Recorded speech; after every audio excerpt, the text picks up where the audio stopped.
जी नमस्कार, कैसे आप सभी। स्वागत है आप सभी के HMWB एकेडमी पर। मैं हूं आपका दोस्त हिंदी मीडियम वाला बंदा और आज की वीडियो में हम बात करने वाले हैं रिकर्जन के बारे में। देखिए फंडामेंटल्स जितने भी हैं रिकर्जन से रिलेटेड वो इसी वीडियो में बात कर लेंगे, ताकि कल को अगर हमें अप्लाई करना हो रिकर्जन किसी भी पर्टिकुलर प्रॉब्लम को सॉल्व करने के लिए तो एटलीस्ट ये कंफ्यूजन ना हो कि अप्लाई कैसे करना है। तो रिकर्जन के जो बेसिक कॉन्सेप्ट्स हैं और रिकर्जन के लिए जो आपको समझने की जरूरत है वो इसी वीडियो में हम बात करेंगे। और आपके लिए बहुत इंपॉर्टेंट है क्योंकि आगे चल के हम इसको लिंक लिस्ट में इस्तेमाल करेंगे, स्टैक में इस्तेमाल करेंगे, ट्री में इस्तेमाल करेंगे, ग्राफ ट्रैवर्सल में इस्तेमाल करेंगे। और जो डीपी की प्रॉब्लम्स होती हैं उसका जो बेसिक फंडामेंटल है वो रिकर्जन ही है। अगर आपको डीपी समझनी है तो पहले आपको रिकर्जन समझना होगा किस तरीके से काम करता है। देखिए यहाँ पे रिकर्जन का कोड लिखना बहुत बड़ी बात नहीं है, कोड को समझना बहुत बड़ी बात है कि आपने जो लिखा है आप उसे समझ पा रहे हो कि नहीं। अगर आप उस चीज को समझ पा रहे हो तो ही आप कोड को बेहतर तरीके से लिख सकते हो। कभी कभी ऐसा क्या होता है कि हमने एक जस्ट आउटलाइन ड्रॉ करी उसी के रिगार्डिंग कैसे ऐसे रिकर्जन काम करेगा और वैसे वैसे हमने कोड लिख दिया, पर ऐसा होता नहीं है एक्चुअल में। कभी कभी गलतियां हो जाती हैं क्योंकि हम समझने में गलतियां कर देते हैं कि रिकर्जन को किस तरीके से इंप्लीमेंट किया जाना है। अब देखिए रिकर्जन कोई डेटा स्ट्रक्चर या कोई पैटर्न या कोई टेक्निक नहीं है, ये एक मेथड है प्रॉब्लम को सॉल्व करने के लिए। अगर इसकी डेफिनेशन की बात करें तो डेफिनेशन हमारा ये है कि recursion is a method of solving a computational problem where the solution depends on solution to the smaller instances of the same problem। अब यहाँ पे अगर हम एग्जांपल लेके समझने की कोशिश करते हैं तो बेहतर तरीके से समझ सकते हैं। तो एक एग्जांपल लेते हैं, लेट्स से मुझे कैलकुलेट करना है 5 का फैक्टोरियल। ये रिप्रेजेंटेशन है, इसको इस तरीके से भी लिखा जाता है, इसको आप इस तरीके से भी लिख सकते हो, ठीक है। क्योंकि कंप्यूटर में इस तरीके की चीज़ों को नहीं लिखा जा सकता तो हम ये वाला सिंबल इस्तेमाल करते हैं फैक्टोरियल निकालने के लिए। तो दोनों ही क्या है, हमारे फैक्टोरियल ऑफ 5 को रिप्रेजेंट करते हैं। तो अगर मुझे फैक्टोरियल ऑफ 5 निकालना है तो यहाँ पे मुझे फैक्टोरियल ऑफ 4 पता होना चाहिए। ये इसकी बेसिक डेफिनेशन है कि अगर मुझे फैक्टोरियल ऑफ 5 निकालना है तो हम क्या करेंगे, 5 मल्टीप्लाइड बाई फैक्टोरियल 4। कि फैक्टोरियल 4 जो भी आएगा उसमें हम क्या करेंगे, 5 से मल्टीप्लाई कर देंगे तो हमें फैक्टोरियल ऑफ 5 मिल जाएगा। सिमिलर केस में अगर हम बात करें यहाँ पे तो 5 अपनी जगह रहेगा। अगर मुझे 4 का फैक्टोरियल कैलकुलेट करना है तो क्या होएगा, 4 टाइम्स फैक्टोरियल ऑफ 3। ठीक है, इस चीज को मैंने क्या किया, इसी फॉर्मूले की मदद से हमने क्या किया, यहाँ पे इसको और ब्रेक डाउन कर दिया। इसी तरीके से अगर मुझे फैक्टोरियल 3 निकालना है तो हम करेंगे 5 मल्टीप्लाइड बाई 4। 3 को हम लिख सकते हैं 3 multiplied by 2 factorial. Okay, similar तरीके से हम लिख सकते हैं 2 मल्टीप्लाइड बाई फैक्टोरियल ऑफ 1। इसको और भी ब्रेक डाउन किया जा सकता है। अब देखिए यहाँ पे जितने भी फैक्टोरियल हैं वो एक कम वाले दिख रहे हैं आपको। तो यहाँ पे अगर इसका जनरलाइज वर्जन अगर हम देखें तो इसका जो जनरलाइज वर्जन होता है वो ये होता है कि अगर मुझे फैक्टोरियल ऑफ n कैलकुलेट करना है तो मुझे पता होना चाहिए फैक्टोरियल ऑफ n माइनस 1। अगर ये मुझे पता है तो इसमें हम क्या करेंगे, n को मल्टीप्लाई कर देंगे तो हमें फैक्टोरियल ऑफ n मिल जाएगा। ये हमारा बेसिक सा रिकर्सिव फंक्शन आप बोल सकते हो, ये हमारा फैक्टोरियल का रिकर्सिव फंक्शन होता है। अब ये चीज बनाई कैसे गई है ये इसकी डेफिनेशन ही है। अभी हम और डिटेल में समझेंगे इस चीज को, तो घबराने वाली बात नहीं है।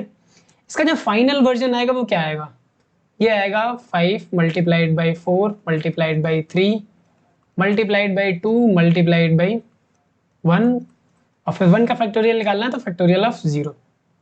तो यहाँ पे हमारे पास बेस केस भी होता है कि फैक्टोरियल ऑफ 0 हमारा 1 होता है। ये हमारी एक बेसिक डेफिनेशन है जो हमें समझनी होगी।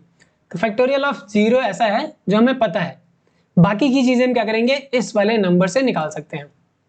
और यहाँ पे एक और चीज, नेगेटिव नंबर का फैक्टोरियल नहीं होता। तो आपको सबसे पहले यहाँ पे देखना होगा n अगर हमारा ग्रेटर देन 0 है और इक्वल टू भी 0 है तभी फैक्टोरियल क्या है, पॉसिबल है। फैक्टोरियल क्या है, पॉसिबल है। अगर हमारा n नेगेटिव होता है तो फैक्टोरियल पॉसिबल नहीं है।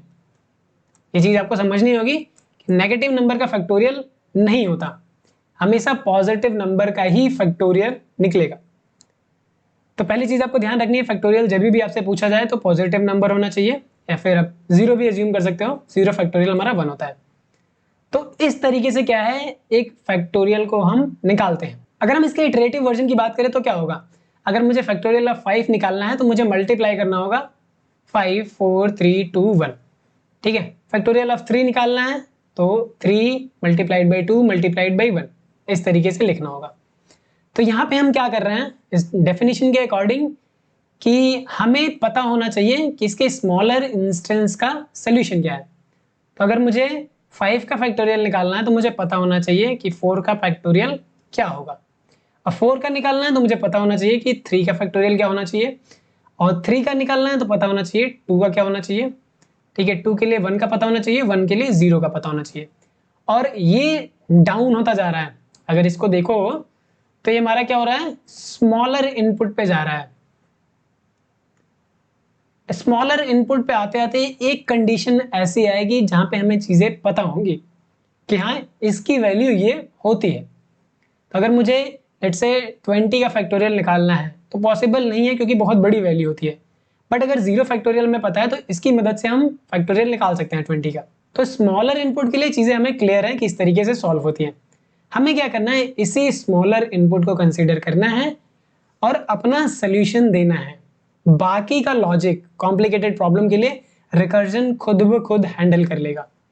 तो मुझे क्या करना है, एक छोटी सी चीज इंप्लीमेंट करनी है। मैं 3 फैक्टोरियल के लिए भी इंप्लीमेंट कर सकता हूँ, 5 के लिए भी कर सकता हूँ, 4 के लिए भी कर सकता हूँ, क्योंकि यहाँ तक चीजें हमारी क्लैरिटी के अंदर आती हैं, हम चीजों को अच्छे से समझ सकते हैं। तो अगर हम एक पैटर्न सॉल्व कर लें तो सेम पैटर्न क्या होगा, कॉम्प्लिकेटेड प्रॉब्लम्स के लिए भी लगेगा। तो अगर इनपुट हमारा 100 है या फिर 200 है तो वहां पे भी सेम पैटर्न लगने वाला है। तो रिकर्जन के थ्रू क्या करेंगे, हम पैटर्न को सॉल्व करेंगे।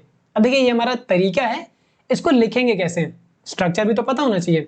अब स्ट्रक्चर के लिए सबसे इंपॉर्टेंट चीज है यहाँ पे फंक्शन पता होना चाहिए। ये जो रिकर्जन है बेसिकली फंक्शन पे ही काम करता है, एक फंक्शन खुद को ही कॉल करता है। तो ये किस तरीके से करेगा, तो सबसे पहले हमें क्या करना होगा, एक फंक्शन डिफाइन करना होगा और यहाँ पे आपको देना होगा इनपुट।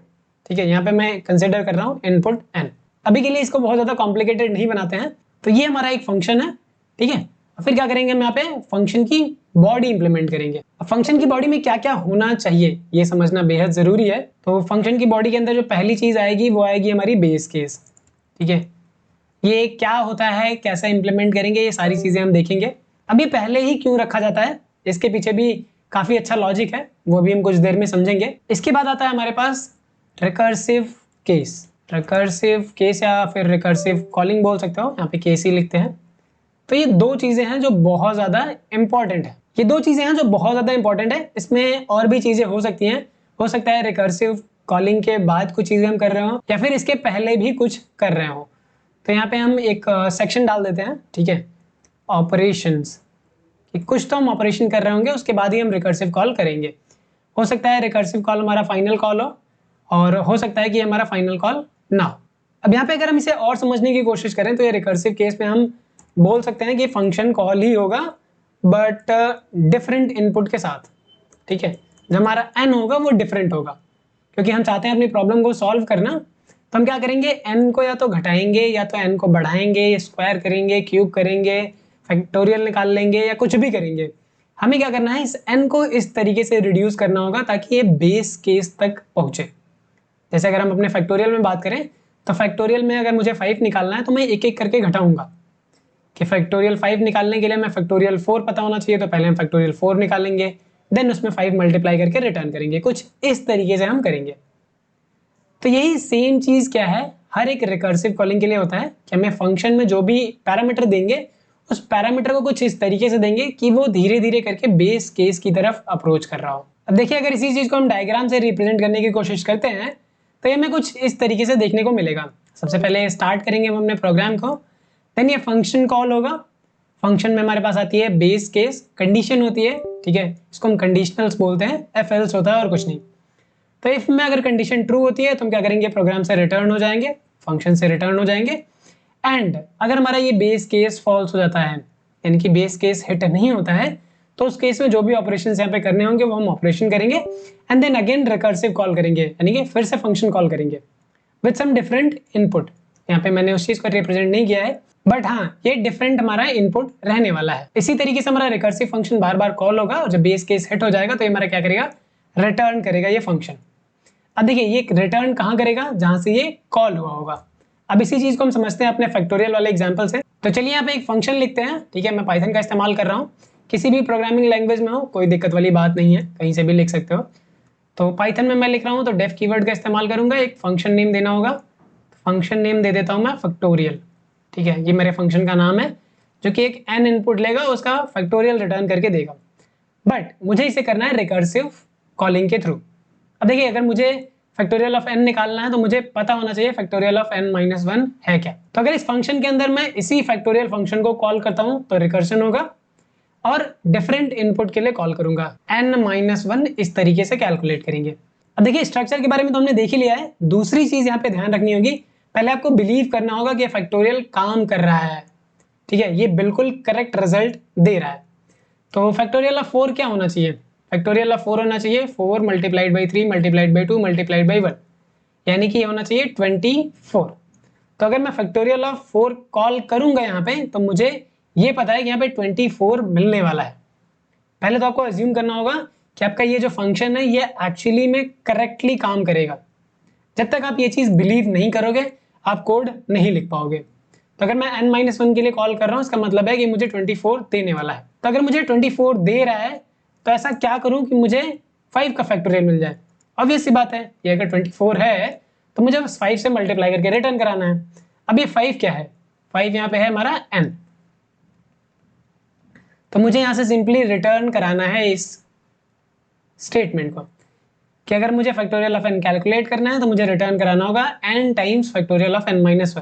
अभी बिहाइंड द सीन कैसे काम करने वाला है, कैसे मेमोरी में जाएगा, कैसे चीजें इवेलुएट करेगा, वो भी थोड़ी देर में देखेंगे।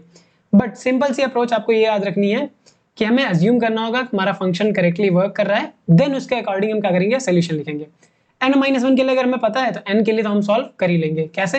n से मल्टीप्लाई करना है। तो ये हमारा सोल्यूशन पर्टिकुलरली वर्क कर रहा है, कोई इशू नहीं है। देखिए, बेस केस की रिक्वायरमेंट क्यों है तो इसको हम पहले समझेंगे। तो इसको मैं कोड लिख ही लेता हूँ एक्चुअली में। अब इस कोड को इंप्लीमेंट करने के लिए क्या करेंगे, पहले तो हमें लिखना होगा फंक्शन। तो सेम चीज को मैं यहाँ पे इंप्लीमेंट कर ले रहा हूँ, अभी आपको दिखाएंगे कि किस तरीके से चीजें काम करती हैं। तो मैं कह रहा हूँ रिटर्न कर दो n times factorial of n-1। ये सिंपल सा स्टेटमेंट लिखा था। अब मुझे इस फैक्टोरियल फंक्शन को एक्सप्लिसिटली कॉल करना होगा। तो लेट्स से मुझे चाहिए फैक्टोरियल ऑफ 5 कि फैक्टोरियल ऑफ 5 को प्रिंट कराओ। तो कैलकुलेट करेगा n प्रिंट कराएगा। तो अगर हम इस फाइल को रन कराते हैं तो देखना आपको इशू देखने को मिलेगा। फाइल को रन कराने के लिए हमें करना होगा पाइथन, फाइल नेम हमारा 1.py है। इसको रन कराएंगे, यू कैन सी यहाँ पे रिकर्जन एरर आ रहा है कि मैक्सिमम रिकर्जन डेप्थ एक्सीडेड। अब ये चीजें काम कैसे कर रही हैं और क्यों मैक्सिमम रिकर्जन डेप्थ एक्सीडेड आ रहा है, इसको हम अपने डायग्राम से समझने की कोशिश करते हैं। तो यहाँ पे यही सेम डायग्राम हम यहाँ पे लेने वाले हैं, बट अपने फंक्शन के लिए लेने वाले हैं। तो यहाँ पे हम लेने वाले हैं फैक्टोरियल ऑफ 5, सेम एग्जांपल लेने वाले हैं ताकि आपको कोई इशू ना हो। Factorial of 5। अब देखिए, जैसे हम यहाँ पे फैक्टोरियल ऑफ 5 को कॉल करते हैं तो होगा क्या, ये फंक्शन कॉल होएगा। अब ये फंक्शन कॉल होएगा तो यहाँ पे दो चीजें हैं, एक n है, एक फैक्टोरियल ऑफ n-1 है। तो n तो हमें पता है बट फैक्टोरियल ऑफ n-1 पता नहीं है। तो यहाँ पे इस चीज को कंसिडर करो कि ये एक सिंगल नोड है, ये दूसरा नोड है। जब तक इसका डेटा नहीं मिल जाता तब तक ये रिटर्न नहीं करेगा। तो यहाँ पे हम क्या करेंगे, दो चीजें लेंगे। एक तो ले लेते हैं हमारा n, ठीक है, जो कि हमारे केस में होगा 5, और दूसरा हमारा क्या होगा, एक फंक्शन कॉल होगा। फंक्शन कॉल किसके लिए होगा, फैक्टोरियल ऑफ 4। तो यहाँ पे दो चीजें होनी है, एक तो हमारा 5 होगा और दूसरा हमारा फैक्टोरियल 4। तो हमें क्या करना है, रिटर्न कराना है 5 मल्टीप्लाइड बाई फैक्टोरियल 4। तो क्या ये पॉसिबल है? नहीं, क्योंकि हमें फैक्टोरियल 4 नहीं पता है। फैक्टोरियल 4 नहीं पता है तो क्या करेंगे, फिर से फैक्टोरियल 4 के लिए कॉल करेंगे सेम फंक्शन को। तो क्या होगा, सेम चीज यहाँ पे फिर से आएगी। अब की बार यहाँ पे क्या आएगा, 5 की जगह पे आएगा यहाँ पे 4, और फिर यहाँ पे सेम चीज कॉल होएगा 3। तो जैसे ही फैक्टोरियल 3 के लिए करेंगे फिर से वही सेम चीज कॉल होगी, और यहाँ पे ये वैल्यूज 3 हो जाएंगी, ये वाली वैल्यू हमारी हो जाएगी 2। अब ऐसे हम क्या करेंगे, सेम प्रोसीजर अप्लाई करते रहेंगे। तो ये क्या होगा, फैक्टोरियल 0 आ गया। अब अगली बार क्या होगा, फैक्टोरियल -1, फैक्टोरियल -2, फैक्टोरियल -3, इसी तरीके से आगे चलता जाएगा। तो देखिए, होगा कुछ ऐसा कि ये इनफाइनाइट टाइम तक चलता जाएगा। और क्योंकि ये जो फैक्टोरियल 5, फैक्टोरियल 4, फैक्टोरियल 3 कर रहे हैं, ये एक फंक्शन कॉल है, तो इसके लिए ये इंटरनली स्टैक यूज करता है। तो स्टैक की भी अपनी एक लिमिटेशन है कि कहाँ तक वो स्टोर कर सकता है फंक्शन कॉल को।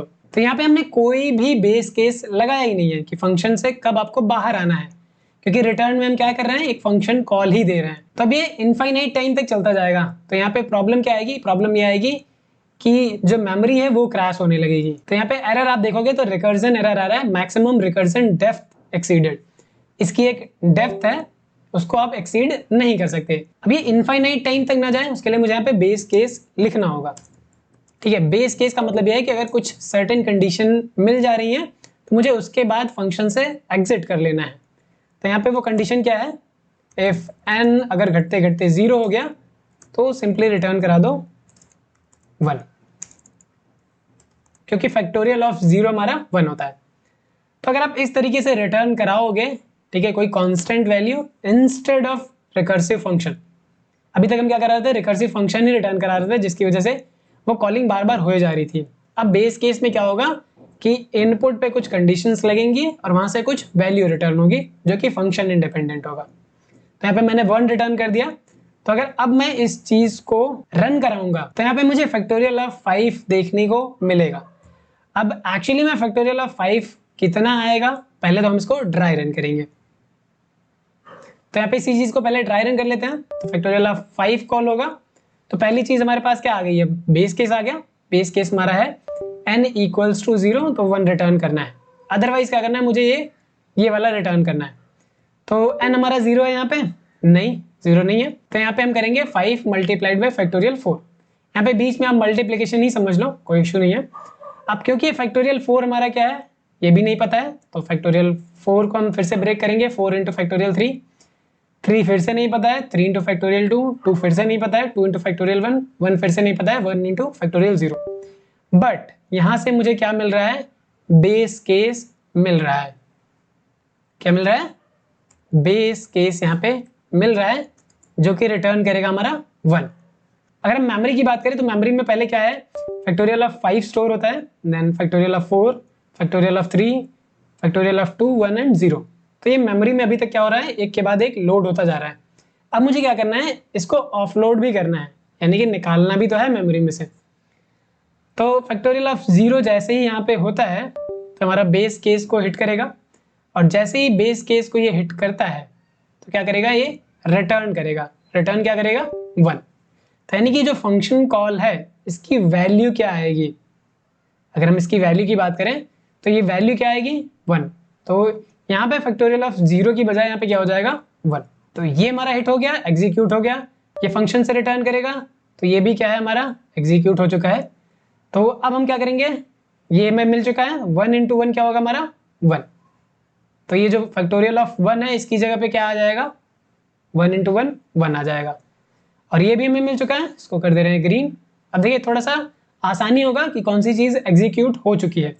अब देखिए पहले तो हमारा 5 आया था, 4 आया था, 3 आया था, 2 आया था, बट एक्चुअली में ये एग्जीक्यूट नहीं हुआ है, क्योंकि इसके लिए डिपेंडेंसी थी हमारे पास फैक्टोरियल 4, फैक्टोरियल 3 या फैक्टोरियल 2 की। बट यहाँ पे कोई भी डिपेंडेंसी नहीं है। अब डिपेंडेंसी क्लियर होती जा रही है। तो यहाँ पे हमें 1 मिल चुका है, 2 तो हमें पहले से ही मिला था, तो 2 मल्टीप्लाइड बाई 1 करेंगे तो फैक्टोरियल ऑफ 2 में क्या मिलेगा, ये हमें मिलेगा 2। ठीक है, ये भी हमारा सॉल्व हो चुका है, एंड ये तो हमें पता ही था। तो हम क्या करेंगे, 3 इंटू 2 मल्टीप्लाई करेंगे तो फैक्टोरियल ऑफ 3 आएगा हमारे पास 6। ठीक है, देन 6 हमें मिल चुका है रिजल्ट में। 4 मल्टीप्लाई करेंगे तो क्या आएगा, 24। तो यहाँ पे हमें मिलेगा 24। वही चीज देखिए, मैं यहाँ पे पहले ही बता रहा था कि फैक्टोरियल ऑफ 5 निकालना है तो फैक्टोरियल ऑफ 4 को पहले आपको मानना पड़ेगा, फैक्टोरियल ऑफ 4 24 आएगा। उसी बेसिस पे हमने कोड लिखा था। यहाँ पे देखो आपका मिल भी रहा है। ठीक है, तो ये भी हमें नोन है, तो हम क्या करेंगे, इसको भी ग्रीन करेंगे। ये भी नोन है, ग्रीन करेंगे। रिटर्न क्या करेगा, 5 मल्टीप्लाइड बाई 24। तो फैक्टोरियल ऑफ 5 हमारा आ जाएगा 120। ये हमारा 120 आ गया। इसका मतलब है जो फैक्टोरियल ऑफ 5 के लिए कॉल होगा वो क्या रिटर्न करेगा, हमें 120 रिटर्न करेगा। तो I hope it is clear कि चीजें कैसे काम कर रही हैं। तो यहाँ पे अगर हम इस चीज को फिर से रन कराते हैं तो you can see Python 1.py। Okay, यहाँ पे आपको देखने को मिलेगा 120 आ रहा है। अब यहाँ पे आप कोई भी इनपुट दे सकते हो। लेट्स से मैं यहाँ पे 10 देता हूँ तो 10 के लिए वो आउटपुट आएगा, क्योंकि हमने यहाँ पे क्या किया है, एक पैटर्न सॉल्व किया है। तो रिकर्जन की प्रॉब्लम सॉल्व करने से पहले 2 चीजें आपके दिमाग में एकदम क्लियर होनी चाहिए। पहली चीज तो ये होनी चाहिए कि आपको स्ट्रक्चर पता होना चाहिए। बेस केस पहले लिखना है, फिर रिकर्सिव कॉलिंग करनी है। अब ये ऑपरेशन कुछ करने पड़ जाते हैं तो रिकर्सिव कॉलिंग से पहले कर सकते हैं, रिकर्सिव कॉलिंग के बाद कर सकते हैं। तो ये स्ट्रक्चर पता होना चाहिए। दूसरी चीज कि आपको ये पता होना चाहिए कि जो हम सोल्यूशन लिख रहे हैं वो करेक्ट है। तो यानी कि अगर उसी प्रॉब्लम में एक छोटे सेगमेंट के लिए हम अगर अप्लाई करते हैं सेम फंक्शन को, तो ये पता होना चाहिए कि वो करेक्ट रिजल्ट देगा। तो अगर वो करेक्ट रिजल्ट देगा छोटे सेगमेंट के लिए, तो बड़े सेगमेंट के लिए क्या होना चाहिए, इसको हम क्या करेंगे, सॉल्व करेंगे। तो ये हमारा जो ऑपरेशन वाला सेक्शन है वो यही है। तो मैं उम्मीद करता हूँ कि यहाँ से जो बेसिक्स ऑफ रिकर्जन है वो आपको क्लियर होगा कि किस तरीके से रिकर्जन हमारे केस में काम करता है, कैसे हमें अप्रोच करना है, कौन सी 2 चीजें हमें याद रखनी है। अगर ये 2 चीजें आप याद रखते हो तो आप कोई भी प्रॉब्लम सॉल्व कर सकते हो, स्पेशली जब आप लिंक लिस्ट सॉल्व करोगे या ट्री सॉल्व करोगे या ग्राफ। और यहीं से आपको पता चलेगा कि आपका जो प्रॉब्लम है बहुत ज्यादा कॉम्प्लिकेटेड नहीं है, बस हमें छोटी सी पैटर्न के लिए उसको सॉल्व करना है। अगर छोटे से पैटर्न के लिए हमने सॉल्व कर दिया तो बड़े पैटर्न के लिए वो खुद ब खुद सॉल्व हो जाएगा। तो यहाँ पे मैंने 5 ले लिया है, बट आप चाहो तो 4 के लिए या 3 के लिए ही रख सकते थे। एक और चीज आपको याद रखनी है यहाँ पे कि सिर्फ और सिर्फ बेस केस के लिए ही नहीं रन कराना है इसको। तो यहाँ पे हमारा बेस केस n = 0 के लिए था, तो मैंने इनपुट 5 ले लिया। तो इस तरीके से आप कुछ भी ले सकते हो। और भी प्रॉब्लम्स की बात करें तो एक सीक्वेंस हमारे पास एरे है, उस एरे में आपको एक पर्टिकुलर एलिमेंट सर्च करना है। तो इसको आपको रिकर्सिव तरीके से सर्च करना है, तो कैसे करोगे। अब देखिए यहाँ पे आपको प्रॉब्लम हो सकती है कि किस तरीके से सोचा जाए कि हमारी ये पर्टिकुलर प्रॉब्लम सॉल्व हो जाए। तो ये मैं आप पे छोड़ता हूँ कि अगर आपको एरे में कोई भी पर्टिकुलर एलिमेंट सर्च करना है तो रिकर्सिव फंक्शन के थ्रू आप किस तरीके से सर्च कर सकते हो, क्या आपका बेस केस रहने वाला है, क्या आपकी रिकर्सिव कॉलिंग रहने वाली है, ये सारी चीजें आपको सोचनी है। तो पहले आपको ये बेसिक फंडा क्लियर करना है, देन आपको इस प्रॉब्लम के बारे में सोचना है। आधे घंटे ले लो और ड्राई रन करके देखो कि किस तरीके से हमारी लीनियर सर्चिंग होती है और रिकर्सन के थ्रू हम कैसे इसको अप्लाई कर सकते हैं। सारी प्रॉब्लम रिकर्जन के थ्रू करी जा सकती है अगर हम चाहें तो इस वीडियो के लिए आपका असाइनमेंट है, जाइए सोचिए, और अगर आपको पता चल जाता है कि ये कैसे काम करता है तो नीचे वीडियो में कमेंट करके बता सकते हैं कि हाँ इस तरीके से हमने सोचा हुआ है। तो ये 47th रो है, ठीक है, इसके लिए कोई लिंक नहीं है, तो VS कोड में इसको इम्प्लीमेंट करेंगे। और अभी भी हम इस वीडियो में समझने की कोशिश करेंगे कि रिकर्जन काम कैसे करता है, कौन सी चीज पहले एग्जीक्यूट होती है, कौन सी चीज बाद में एग्जीक्यूट होती है। ये जब तक आप मल्टीपल प्रॉब्लम्स के लिए नहीं करेंगे आपको क्लैरिटी नहीं मिलेगी। तो आने वाले कुछ वीडियोस में हम प्रॉपर डायग्राम बना के समझने की कोशिश कर रहे होंगे कि कौन सा स्टेटमेंट कब एग्जीक्यूट होगा, रिकर्सिव कॉल पहले एग्जीक्यूट होगा या ऑपरेशंस पहले एग्जीक्यूट होंगे, और फिर उनका डेटा क्या आएगा और फाइनली हमारा रिकर्जन से क्या मिलेगा। इनपुट है हमारा एक नम्स नाम का एरे 1 2 3 4 5 6, हमें रिटर्न कराना है इन सब का सम। तो इन सब का सम अगर हम करेंगे तो ओवरऑल हमें मिलेगा 21। तो इनपुट आपको गिवन होगा एक एरे, आउटपुट में आपको रिटर्न कराना है इन सब का सम, ठीक है। ये हम करेंगे कैसे, अगर हमारी जो नॉर्मल अप्रोच है उस पर जाएंगे तो कैसे करेंगे, एक फॉर लूप अप्लाई करेंगे और एक वेरिएबल ले लेंगे। तो लेट्स से सम नाम का एक वेरिएबल ले लिया विच इज इनिशियली 0, क्योंकि 0 में कुछ भी ऐड करोगे तो जो भी ऐड करोगे वही आएगा। तो यहाँ पे पहली बार में 1 ऐड करना है, फिर अगली बार में 2 ऐड करना है, 3 ऐड करना है, 4 ऐड करना है, 5 ऐड करना है एंड लास्ट एलिमेंट 6 ऐड करना है। जैसे ही लूप टर्मिनेट हो आपको जो ऐड हुआ नंबर है इसको करना है रिटर्न, ठीक है। तो यहाँ से रिटर्न करोगे तो हमें 21 रिटर्न मिल जाएगा। बट अगर इसको रिकर्सिव वे में लिखना है तो किस तरीके से लिखेंगे, तो रिकर्शन का मतलब ही यही है कि प्रॉब्लम को हम छोटे सेगमेंट में डिवाइड करेंगे। अब देखिए इसको समझना बहुत ही आसान है, अगर आप रिकर्जन से सोच पा रहे हो प्रॉब्लम को सॉल्व करना तो समझिए आप बहुत कुछ सीख ले रहे हो, क्योंकि इसमें कोई भी कॉन्सेप्ट की जरूरत नहीं होती है। अब देखिए ओवरऑल मुझे यहाँ पे करना क्या है, यहाँ पे मुझे करना है इस एरे का सम फाइंड आउट करना है। तो अगर मैं इस छोटे सेगमेंट ये ले लूँ, ठीक है, इस सेगमेंट को, और इस सेगमेंट पे मैं फंक्शन को अप्लाई करता हूँ, सेम फंक्शन को जो भी हम लिखने वाले हैं, बिल लिखा नहीं है। तो पहली चीज हमें माननी होगी कि जो फंक्शन अप्लाई कर रहे हैं ये करेक्ट रिजल्ट देगा, ठीक है, मानता हूँ करेक्ट रिजल्ट देगा। करेक्ट रिजल्ट देगा तो इसका सम क्या आएगा 20। तो ये तो अपना काम कर रहा है, बट एक्चुअली में मुझे क्या रिटर्न करना है यहाँ पे, इसका सम प्लस इसका सम। तो हम क्या करेंगे कि इस वाले को भी ऐड करेंगे। तो पहले तो हम निकालेंगे इसका सम क्या है, जो कि हम सेम फंक्शन को कॉल करने वाले हैं, देन उसमें क्या करेंगे ये पहला वाला एलिमेंट ऐड कर देंगे। सिमिलर अगर हमारा इनपुट कुछ इस तरीके से रहा होता 2 3 4 5 एंड 6, तो अगर मुझे इसके लिए निकालना होगा, ठीक है, अभी मैं इसको बिल्कुल ही अलग एंटिटी समझ रहा हूँ, अलग ही इनपुट समझ रहा हूँ, इसको इसके साथ कंबाइन ना करो अभी। तो लेट्स से हमारा nums2 नाम का एक एरे है, अगर मुझे इसमें निकालना होता तो हम क्या करते हैं, मैं ये कहता कि सेम फंक्शन अगर हम इस पर अप्लाई करते हैं तो हमारा करेक्ट रिजल्ट देगा जो कि होगा 18। तो अगर मुझे 18 मिल रहा है देन मुझे क्या करना होगा, मुझे इस वाली एरे के लिए अगर रिटर्न कराना है तो यहाँ पे 2 ऐड करके रिटर्न करना होगा। तो यहाँ पे फंक्शन को कॉल करेंगे बट स्मॉलर इनपुट्स के लिए, तो 18 आएगा, इस पर 2 ऐड करके रिटर्न करा देंगे। अब मान लीजिए हमारे पास यहाँ पे सिंगल इनपुट होता तो अगर सिंगल इनपुट होता तो यहाँ पे क्या करते हैं हम, तो यहाँ पे क्या हमें किसी और सेगमेंट के लिए कॉल करना चाहिए था? जी नहीं, यहाँ पे और सेगमेंट के लिए कॉल करने की ज़रूरत नहीं है। तो हमें सिंपली यहाँ से यही रिटर्न कराना है।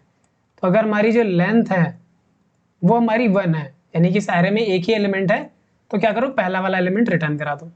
ठीक है, अब मैं यहाँ पे पहला वाला एलिमेंट क्यों बोल रहा हूँ, क्योंकि लिस्ट ही एक एलिमेंट से बनी हुई है, और लिस्ट में अगर आपको एलिमेंट एक्सेस करने होते हैं तो इंडेक्सिंग के थ्रू करते हैं। तो यहाँ से सिंपली अगर हमारा इफ लेंथ हमारा 1 है तो रिटर्न करा दो नम्स ऑफ 0। तो ये हमारा रहने वाला है बेस केस। क्या रहने वाला है? ये होगा हमारा बेस केस। अब रिकर्सिव केस के लिए सिंपल सी चीज़ लगानी है कि एक टेम्परेरी वेरिएबल ले लेंगे, इसमें हम सेम फंक्शन को कॉल करेंगे। तो ये फंक्शन में डिफाइन करना है, इस फंक्शन के अंदर लिखेंगे क्या, पहला तो हमारा बेस केस हो जाएगा वो लिखेंगे, एंड रिकर्सिव केस में क्या करेंगे, पहले हम छोटे इनपुट्स के लिए कॉल करेंगे। छोटे इनपुट्स के लिए मतलब इस सम एरे फंक्शन को कॉल करना है, बट अब की बार मुझे इस एरे को कंसिडर करना है। अब पाइथन में बड़ा सिंपल है, तो यहाँ पे हम करेंगे नम्स, स्लाइसिंग होता है तो 1 कोलन अगर ऐसे लिखते हैं तो ये स्टार्टिंग विथ 1 इंडेक्स, उसके बाद सारे एलिमेंट कंसिडर करेगा। तो जो एरे हम यहाँ पे पास कर रहे हैं वो ये वाला एरे पास कर रहा है। अब डिफरेंट लैंग्वेजेस में किस तरीके से करना है ये आप समझो, जिसमें आप कंफर्टेबल हो, आपको ये चीज़ पता होनी चाहिए। और अगर आपको नहीं पता है तो आप प्रोग्रामिंग लैंग्वेज अच्छे से सीखने की ज़रूरत है, क्योंकि डीएसए ऐसे नहीं आएगा।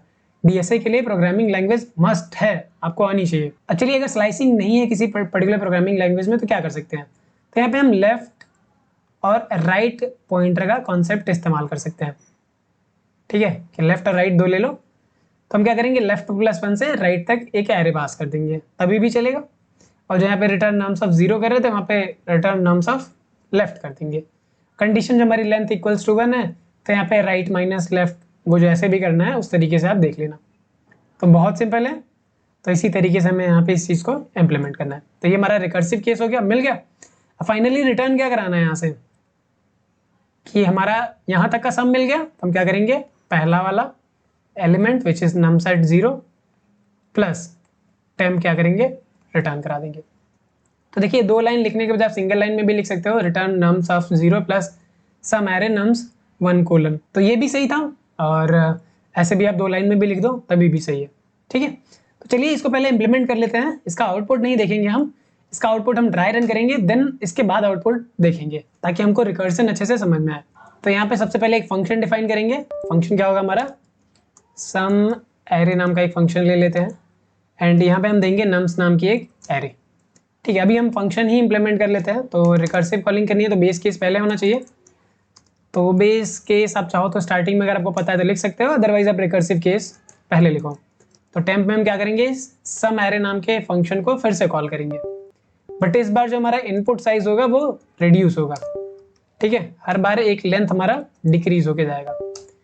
और जैसे हमें टेम्प मिल गया तो रिटर्न कर देंगे nums at 0 multiplied by temp. ठीक है, ये हमारा रिकर्सिव कॉलिंग हो गया यहाँ पे, और ये हमारा हो गया ऑपरेशन। ठीक है, इसी तरीके से आप कंसिडर कर सकते हो। तो ये ऑपरेशन है जो करने हैं, उसके बाद यही स्टेटमेंट हमें रिटर्न करना है। बेस केस की बात करें तो कंडीशन हम चेक करेंगे कि if length of nums is equal to 1, तो यहाँ पे हम रिटर्न करेंगे नम्स एट 0। अब देखिए प्रॉब्लम यहाँ पे एक और चीज़ है कि अगर हमारे जो नम्स का लेंथ है वो 0 होता है तो उस केस में हमने यहाँ पे हैंडल ही नहीं किया हुआ है। तो चाहे तो हम बेस केस को कन्वर्ट कर सकते हैं, अगर लेंथ हमारा 0 है तो सम क्या रिटर्न करो, अगर कोई भी एलिमेंट नहीं है तो सम हमारा क्या होगा, 0 होगा। तो इस तरीके से भी हम कर सकते हैं। ओके सॉरी माई मिस्टेक, यहाँ पे मल्टीप्लाई नहीं होगा, यहाँ पे प्लस होगा, क्योंकि मुझे सम रिटर्न कराना है। अब देखिए छोटी छोटी चीज़ें हैं, गलत हो जाएंगी तो फिर आप कहोगे कि यार कैसे बता दिया, तो घबराने वाली बात नहीं है। अपने अकॉर्डिंग हम क्या करेंगे, एडजस्ट कर लेंगे। एक नम्स नाम का एरे ले लेते हैं, 1 2 3 4 5 एंड 6, और सेम क्या करेंगे, इस फंक्शन को कॉल करके प्रिंट कराएंगे। तो प्रिंट करो ये सम एरे, और इसमें दे दो आप नम्स। ठीक है, तो ये हमारा कोड हो गया। इसको हम अभी रन नहीं कराएंगे, पहले हम इसको क्या करेंगे, ड्राई रन करेंगे। तो इस सेम इनपुट को ले लें। तो सबसे पहले हमारा ये फंक्शन कॉल होगा सम एरे विथ 1 to 6 एलिमेंट, जो कि इनिशियल्स गिवन होगा। अब ये जब भी कॉल होगा तो हमारा जो फंक्शन है वो 3 नोड कंसिस्ट करता है। नोड की बात करें तो एक हमारा ये बेस केस वाला नोड हो जाएगा, ठीक है, ये एक हमारा रिकर्सिव कॉल वाला केस और एक हमारा ऑपरेशन वाला केस। तो ये जो हमारे हैं ये इसको हम बोलते हैं नोड। तो इन तीनों नोड में से हम सिर्फ 2 को रिप्रेजेंट करेंगे। बेस केस वाला हमारा सिर्फ और सिर्फ एक बार इनकाउंटर होगा तो उसको नहीं लिखने वाले, बाकी रिकर्सिव कॉल और ऑपरेशन वाला नोड हम यहाँ पे दिखाएंगे। तो जब कॉल होगा तो एक स्मॉलर इनपुट के लिए हमारा रिकर्सिव फंक्शन चलेगा एंड देन हमारा रिटर्न होगा 1 + temp। 1 हमारा क्या है, पहला वाला एलिमेंट है। तो यहाँ पे हमारे पास ये 2 नोड आ गए हैं। I hope it is clear. अब यहाँ पे क्या होगा, क्या हमारा ये एग्जीक्यूट होगा ये वाला?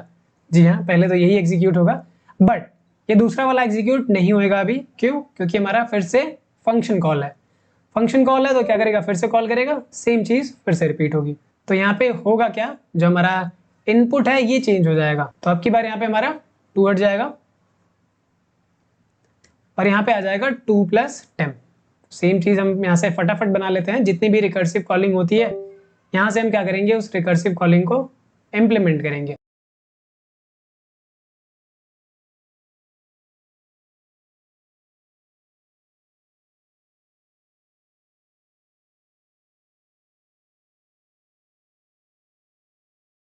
अब रिकर्सिव कॉलिंग होते होते ये वाले स्टेट पे आएगा हमारा।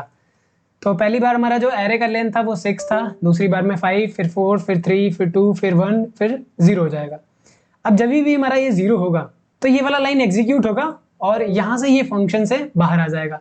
रिटर्न क्या करेगा, 0। तो यहाँ पे अगर ये वाला फंक्शन 0 रिटर्न करता है तो ये वाला केस आया, एग्जीक्यूट हो गया, ठीक है। अब यहाँ पे ये जो सम एरे है ये हमारा क्या रिटर्न करेगा, 0। तो ये हमारा 0 जाएगा कहाँ पे, टेम्प में जाएगा। ग्रेट। तो टेम्प की वैल्यू 0 हो गई, ये वाला स्टेटमेंट एग्जीक्यूट होगा। अब नेक्स्ट नोड एग्जीक्यूट होएगा। तो रिटर्न क्या करना है, 6 प्लस यहाँ पे टेम्प की वैल्यू 0। तो टेम्प की वैल्यू 0 करेंगे तो रिटर्न क्या करेगा, 6 + 0, 6 रिटर्न होएगा। अब ये 6 रिटर्न करेगा तो कहाँ जाएगा, टेम्प में जाएगा। तो हम क्या करेंगे, यहाँ से हटा के टेम्प में स्टोर कर देंगे 6। ये वाला नोड एग्जीक्यूट हो गया। ग्रेट। तो अगला नोड एग्जीक्यूट होगा, रिटर्न करना है हमें 5 + temp। टेम्प की वैल्यू क्या है, 6। तो 5 + 6 अगर हम यहाँ से रिटर्न करते हैं तो क्या रिटर्न होएगा हमें, 11। ये 11 कहाँ पे आएगा, यहाँ पे। तो ये हमारा स्टेटमेंट एग्जीक्यूट हो गया, रिटर्न होके इस वाले स्टेटमेंट पे आ गया। अब देखिए हमने यहाँ पे वेरिएबल इस्तेमाल किया हुआ है, तो ये वेरिएबल क्या करेगा, होल्ड करेगा, ठीक है।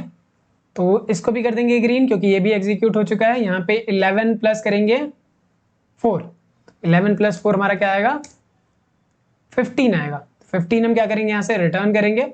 रिटर्न करने के बाद कैप्चर कौन करेगा, कैप्चर करेगा हमारा ये वाला स्टेटमेंट।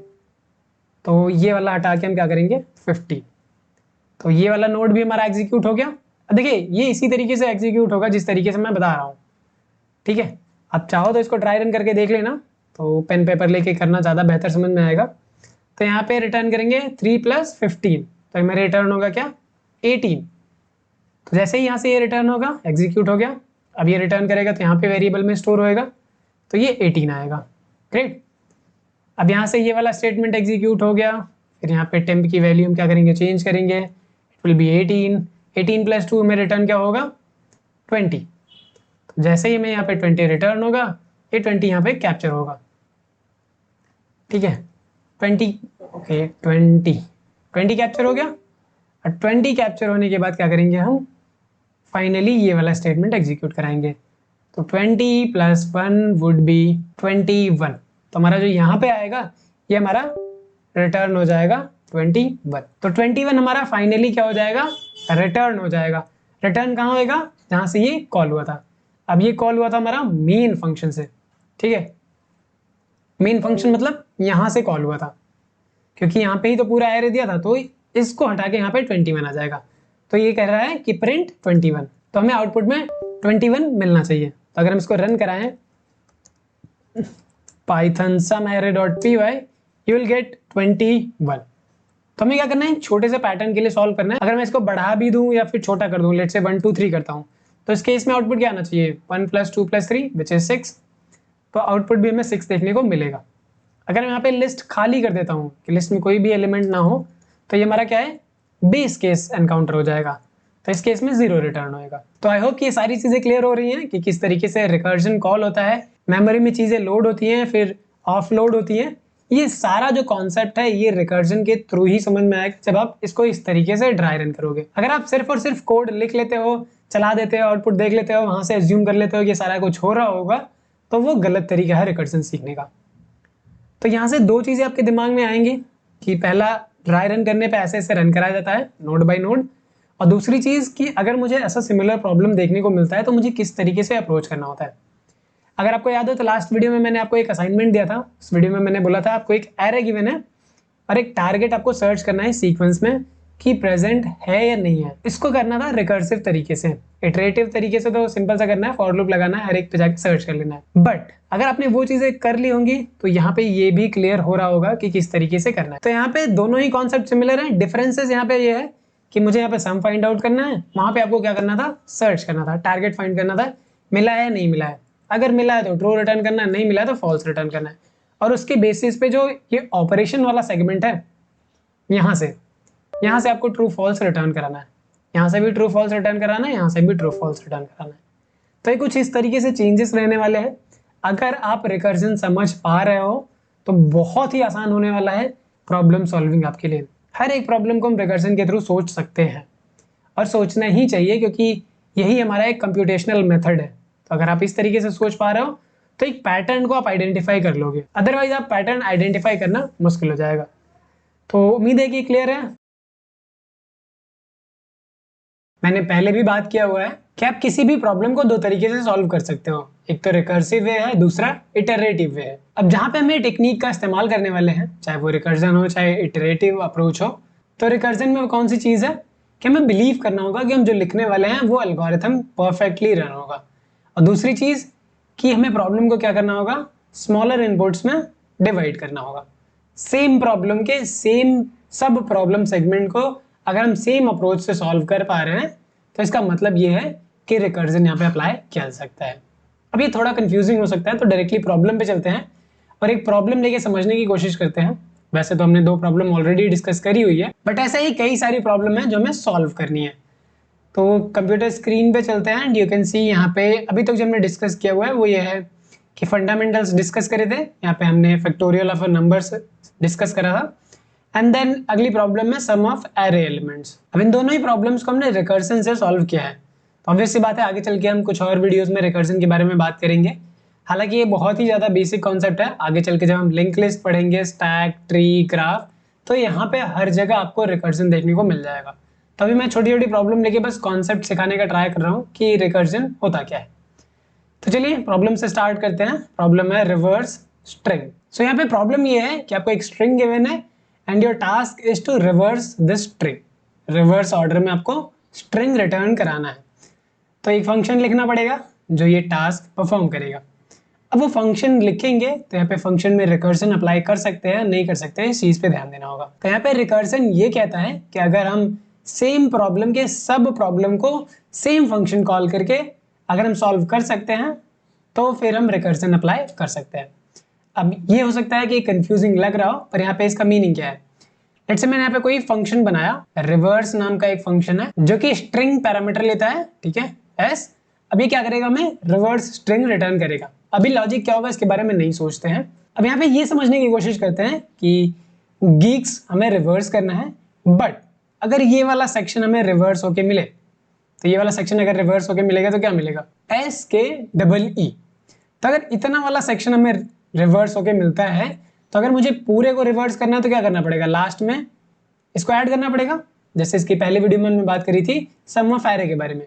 तो अगर मुझे बाद की एरे का सम पता है तो मैं क्या करूंगा, उस सम में अभी करंट वाला सम में ऐड कर दूंगा। यहाँ पे क्या है, अगर मुझे बाद का रिवर्स मिला हुआ है तो मैं क्या करूंगा, जो भी रिवर्स मिला हुआ है उसके लास्ट में करंट वाला एलिमेंट ऐड कर दूंगा। सिंपल सी प्रॉब्लम।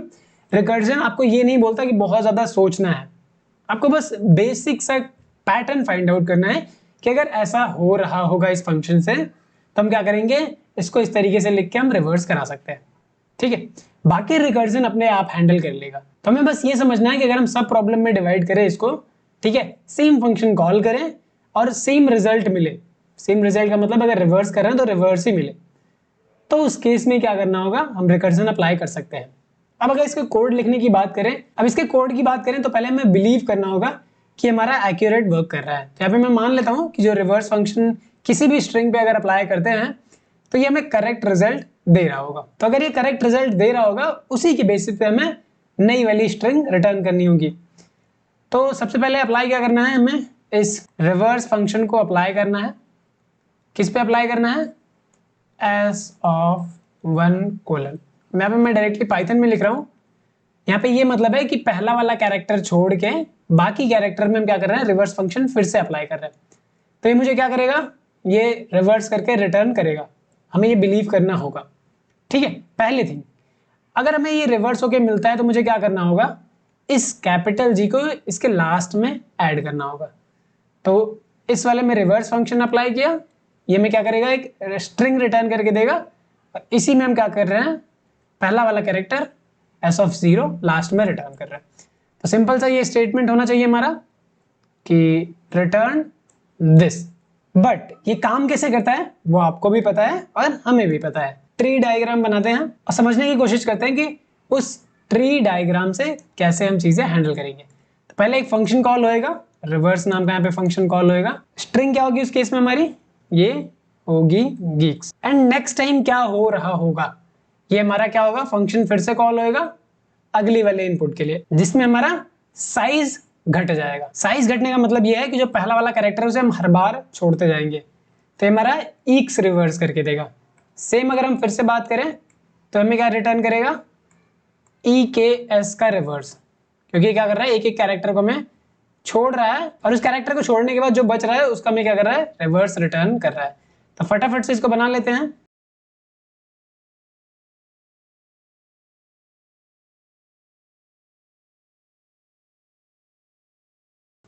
तो यहाँ पे हमारा ये रिकर्सिव कॉल होता है।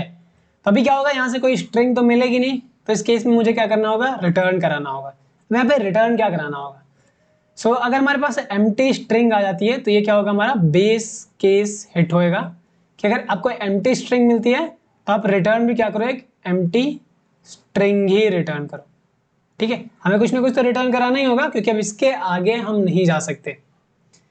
तो आपको एरर देखने को मिलेगा कि स्ट्रिंग में उतना इंडेक्स प्रेजेंट ही नहीं है जो हम रिटर्न कराने की कोशिश कर रहे हैं। तो मुझे इस बेस केस पे रिटर्न कराना होगा, तो एम्प्टी स्ट्रिंग रिटर्न कराएंगे।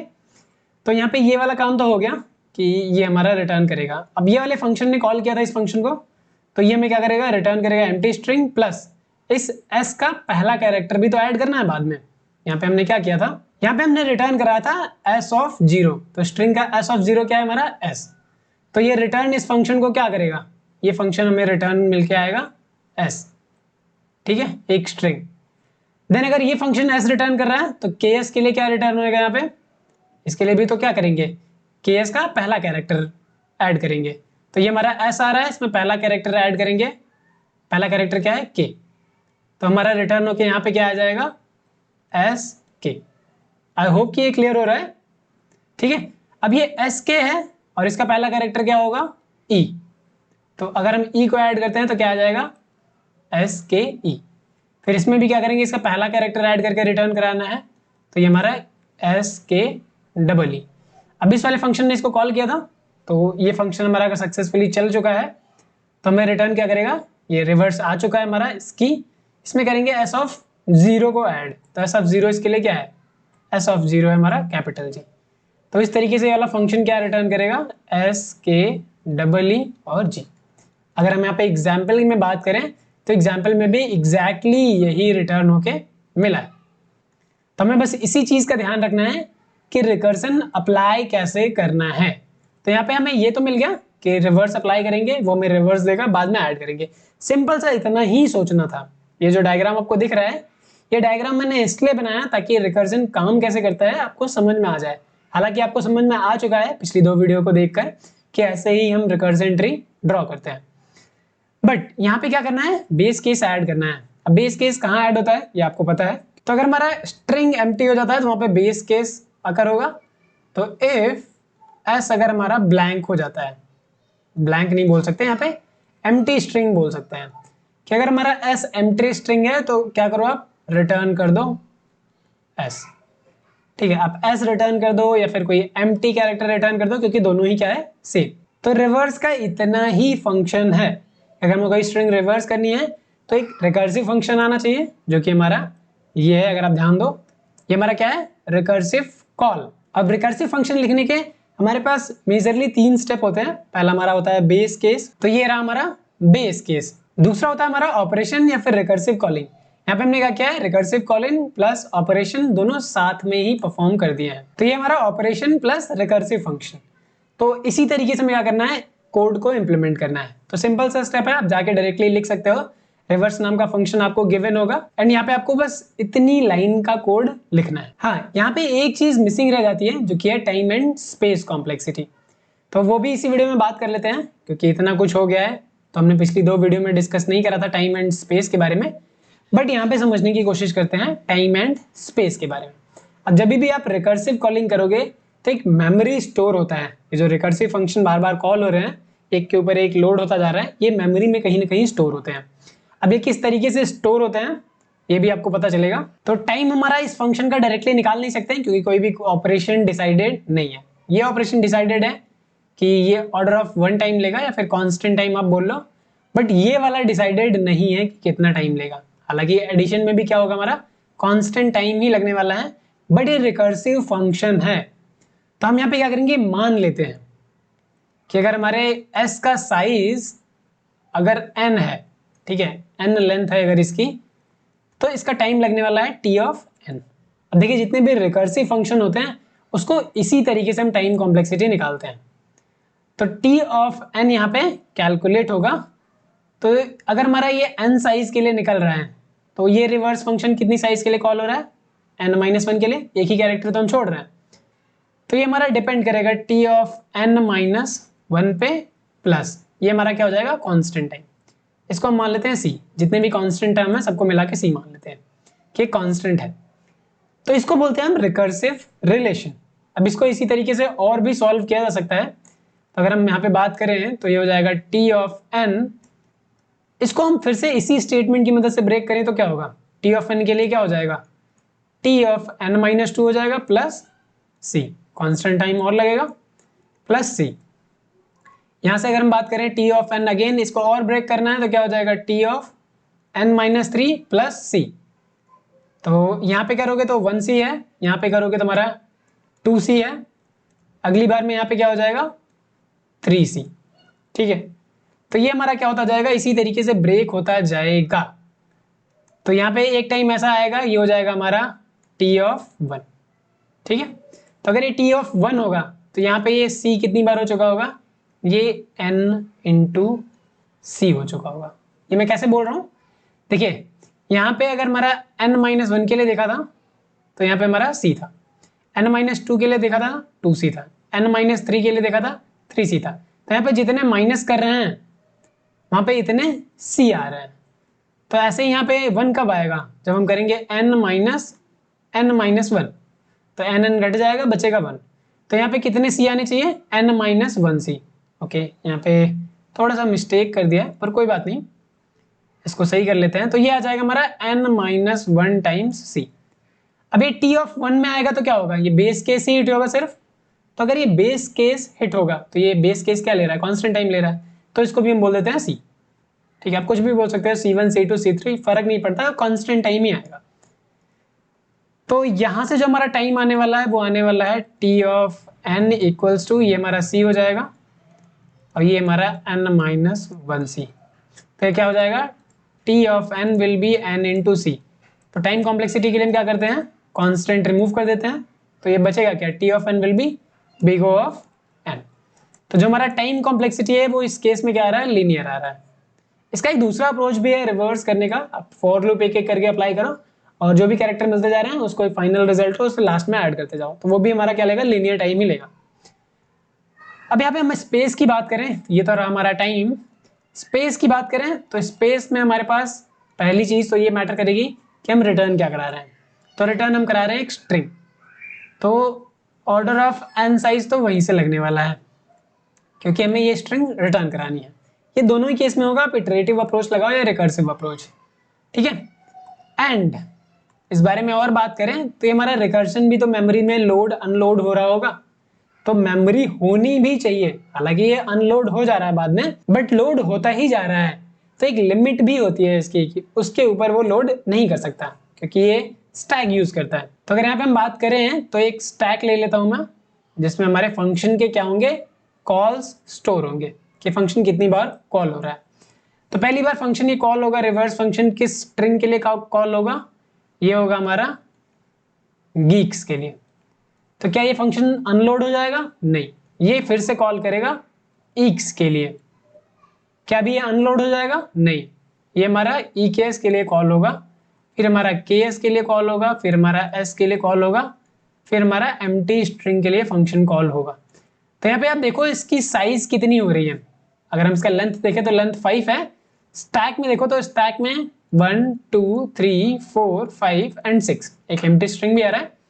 तो यहाँ पे अगर आप ओवरऑल देखोगे तो ओवरऑल हमारे n+1, ठीक है, मेमोरी यूज हो रहा है। अब ये बाइट में होगा, किलो बाइट में होगा, मेगाबाइट में होगा, डिपेंड करेगा कि ये साइज किस में है, ठीक है। तो यहाँ पे मैं मान ले रहा हूँ n+1 यूनिट मेमोरी यूज होनी है इस फंक्शन कॉल के लिए।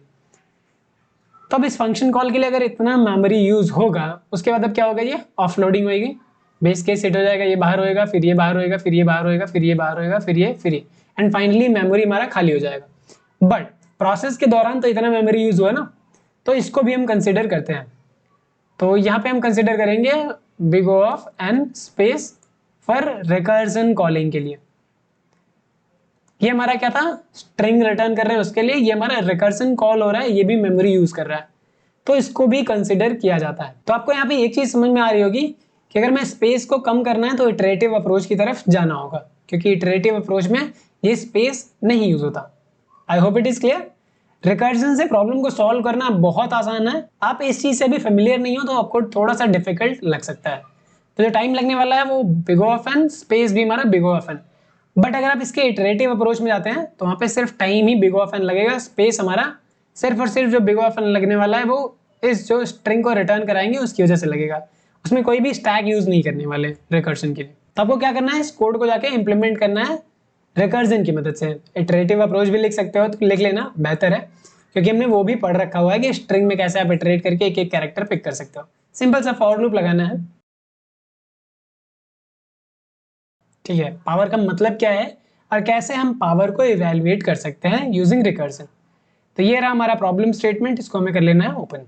एंड यहाँ पे आप देख सकते हो हमें इंप्लीमेंट करना है power of x to the power n which calculates x raise to the power n, ठीक है। अब ये इनपुट क्या है, बहुत बड़ा है, तो यहाँ पे लेट्स से 2 की पावर अगर मैं कैलकुलेट करना है 2 की पावर 10, ठीक है। एक और इनपुट क्या हो सकता है, 2 की पावर -10 कैलकुलेट करना हो, ठीक है। n पे जो डिपेंडेंसी है अगर आप ध्यान से देखो तो n पे हमने कंस्ट्रेंट लगा रखा है कि n की वैल्यू नेगेटिव भी हो सकती है, n की वैल्यू पॉजिटिव भी। सिमिलर केस में आता है x की वैल्यू भी नेगेटिव हो सकती है, x की वैल्यू पॉजिटिव भी हो सकती है। तो डिपेंड करता है कि x और n की वैल्यू क्या है, उसके हिसाब से हमें पावर कैलकुलेट करना है। n इज एन इंटीजर, ठीक है, n जो हम पावर कैलकुलेट कर रहे हैं वो इंटीजर होगा। x की वैल्यू कुछ भी हो सकती है, आइदर x इज नॉट 0 और n इज ग्रेटर देन और इक्वल टू 0।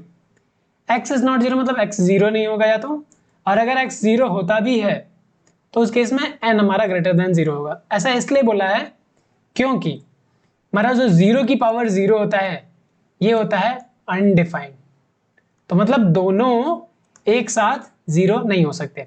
ये हमारा x to the power n, दोनों एक साथ 0 नहीं हो सकते।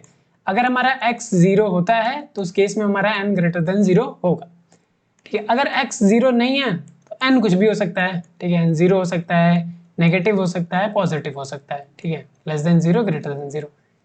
अब यहाँ पे कंस्ट्रेंट का मतलब समझ में आ गया, ठीक है। यहाँ पे जो वैरायटी ऑफ प्रॉब्लम्स है वो क्या है, वैरायटी ऑफ प्रॉब्लम हमारी ये है कि 2 टू द पावर n ये हो सकता है, -2 टू द पावर n हो सकता है, 2 टू द पावर -10 हो सकता है, -2 टू द पावर -10 हो सकता है। ये सारी पॉसिबिलिटी हमें देखने को मिलेगी। अब देखिए अगर मैं कैलकुलेट करना है 2 टू द पावर n या -2 टू द पावर n, दोनों ही केस में हमें क्या करना है, यहाँ पे जो भी x होगा हमें x को मल्टीप्लाई करना है n टाइम, ठीक है। कितनी बार, n टाइम मल्टीप्लाई करना है, मल्टीप्लाई x n टाइम्स, ठीक है। नेगेटिव है तो नेगेटिव नंबर्स को मल्टीप्लाई करना है, पॉजिटिव है तो पॉजिटिव नंबर्स को मल्टीप्लाई करना है। बट अगर पावर नेगेटिव हो जाती है तो इसका क्या मीनिंग है, तो इसे हम कन्वर्ट कर लेंगे सिंपली 2⁻10 या फिर -2⁻10। तो हमें कैलकुलेट क्या करना है, कैलकुलेट हमें करना है x⁻n। क्या कैलकुलेट करना है, x⁻n where n is greater than 0 बोल सकते हो आप, ठीक है, इक्वल टू भी बोल दो, कोई इश्यू वाली बात नहीं है। तो मुझे कैलकुलेट सिर्फ यही करना है, बट अगर हमें ऐसा स्टेटमेंट मिलता है जिसमें पावर नेगेटिव है तो हम उसको 1/x⁻n निकाल देंगे। हमें x⁻n को निकालना ही होगा चाहे n नेगेटिव हो या पॉजिटिव हो, क्योंकि यही एक तरीका है मैथमेटिकल एक्सप्रेशन निकालने। तो यहाँ पे हमारे पास 4 केसेस बनते हैं, ये 2 केसेस हमारे सिमिलर हैं और ये 2 केसेस भी हमारे सिमिलर है। तो यहाँ पे देखोगे तो चारों ही केस में मुझे क्या निकालना है, x⁻n निकालना है, वेर n क्या है हमारा, ग्रेटर देन और इक्वल टू 0। अगर हमें ये निकल गया तो फिर कंडीशन के हिसाब से हम वो चीजें रख सकते हैं। अब ये x⁻n निकलता कैसे है, तो एग्जाम्पल लेते हैं। तो अगर हमारे एग्जाम्पल में लेट से हमें निकालना है 2⁻10, तो 2⁻10 क्या होगा, 2 multiplied by 2 multiply by 2 multiply by 2 multiply by 2, ये कितनी बार, 10 टाइम्स हमें मल्टीप्लाई करना होगा। अगर हम इसके इटरेटिव अप्रोच की बात करें तो हम करते क्या है, एक फॉर लूप लगा दिया, फॉर i इक्वल्स 1 से लेके n तक लगा देंगे, क्योंकि 10 टाइम मल्टीप्लाई करना है तो लूप भी हमारा 10 टाइम चलना चाहिए। यहाँ पे हम कर देंगे रिजल्ट इक्वल्स टू 1 और हर बारी क्या करेंगे, रिजल्ट में मल्टीप्लाई कर देंगे बाई x। अब फाइनली क्या कर देंगे, रिटर्न कर देंगे इस रिजल्ट को। सिंपल, यहाँ पे ये इतना भी डिफिकल्ट नहीं है, ठीक है, फॉर लूप की मदद से हमने सिंपली कर सकते हैं। बट रिकर्जन के थ्रू कैसे करेंगे, रिकर्जन के थ्रू करोगे चीजें और आसान हो जाएंगी। इसमें जो टाइम लगने वाला है, अगर हम टाइम की बात करें तो यहाँ पे जो टाइम लगने वाला है वो है लीनियर टाइम। क्या लगने वाला है, linear time. n time multiply करना तो n टाइम लूप चलेगा। बट अगर हम रिकर्जन का इस्तेमाल करते हैं तो हम काफी ज्यादा टाइम बचा लेंगे। अब कैसे करेंगे वो भी देखते हैं। तो जो पहला तरीका है रिकर्जन से सॉल्व करने का वो हमारा ये है कि अगर मुझे 2⁻10 निकालना है और हमें 2⁻9 पता है तो हम क्या करेंगे, इसमें 2 से मल्टीप्लाई कर देंगे तो ये हमारा 2⁻10 मिल जाएगा। तो 2⁻10 निकालने के लिए हमें 2⁻9 पता होना चाहिए। तो ये वही सिचुएशन बन रही है कि हम क्या कर रहे हैं, n को रिड्यूस कर रहे हैं, n को 1 से रिड्यूस कर रहे हैं। फिर अगली बार में हमें 2⁻n निकालना है तो हमें पता होना चाहिए, ठीक है, कि अगर हमें 2⁸ पता है तो उसमें 2 से मल्टीप्लाई करेंगे तो हमारा 2⁹ मिल जाएगा। सिमिलर हमारा फिर से 2⁸ के लिए होगा कि अगर हमें 2�7 पता है तो हम 2⁸ निकाल सकते हैं। ये हमारा क्या हो रहा है, n अगर आप देखो तो n हमारा रिड्यूस होता जा रहा है। तो हम क्या कर रहे हैं, n को डिक्रीमेंट करते जा रहे हैं। पर एक स्टेज ऐसी आएगी जहाँ पे हमें चीज़ें पता होंगी। जैसे एक चीज़ हमें तो पता ही है कि अगर a⁻0 है उसकी वैल्यू 1 होती है। कोई भी नंबर आप ले लो, कोई भी नंबर, नेगेटिव पॉजिटिव एक्सेप्ट 0। 0 का केस हमारे पास यहाँ पे नहीं बनेगा, वो हमने देख लिया है। तो कोई भी पॉजिटिव नंबर हो, नेगेटिव नंबर हो, अगर हमें उसकी पावर 0 गिवन है तो उसकी वैल्यू क्या होती है, 1। तो यानी कि n जो डिक्रीमेंट हो रहा है, ये n डिक्रीमेंट होकर 0 तक अगर आ जाता है तो हमें क्या करना है, एक बेस केस मिल जाएगा कि अगर n 0 होता है तो हमें बस सिंपली रिटर्न कर देना है ये 1। ये 1 रिटर्न होगा तो 2⁻1 के लिए क्या होगा, अगर हमें 2⁻0 पता है तो 2 से मल्टीप्लाई अगर करेंगे तो 2⁻1 बन जाएगा। तो इसकी वैल्यू क्या मिलेगी, 1। तो 2⁻1 हमें मिल जाएगा 2। और सिमिलरली ये बैक ट्रैक होता जाएगा, ठीक है। बैक ट्रैकिंग भी रिकर्जन का ही पार्ट है। आगे चल के हम बैक ट्रैकिंग बहुत अच्छे से पढ़ने वाले हैं, कई प्रॉब्लम सॉल्व करेंगे, थोड़ा बेसिक भी सॉल्व करेंगे और थोड़ा कॉम्प्लिकेटेड। अब वहाँ पे कुछ चीज़ें होती हैं जो ध्यान में रखनी होती हैं। तो अगर मुझे पावर निकालना है तो पहली चीज़ मुझे क्या करनी होगी, यहाँ पे पहली चीज़ वही रिकर्सिव स्टेटमेंट लिखना आना चाहिए। तो रिकर्सिव स्टेटमेंट क्या होगा, यहाँ पे रिकर्सिव स्टेटमेंट ये होगा कि अगर मैं पावर ऑफ x⁻n निकालना है तो सबसे पहले रिकर्सिव स्टेटमेंट कि आप रिटर्न कर दो x multiplied by power of x⁻n - 1। तो n है, n - 1 अगर पता है तो x से मल्टीप्लाई कर देंगे तो हमारा x⁻n मिल जाएगा। बट ये डिक्रीमेंट भी होता रहेगा।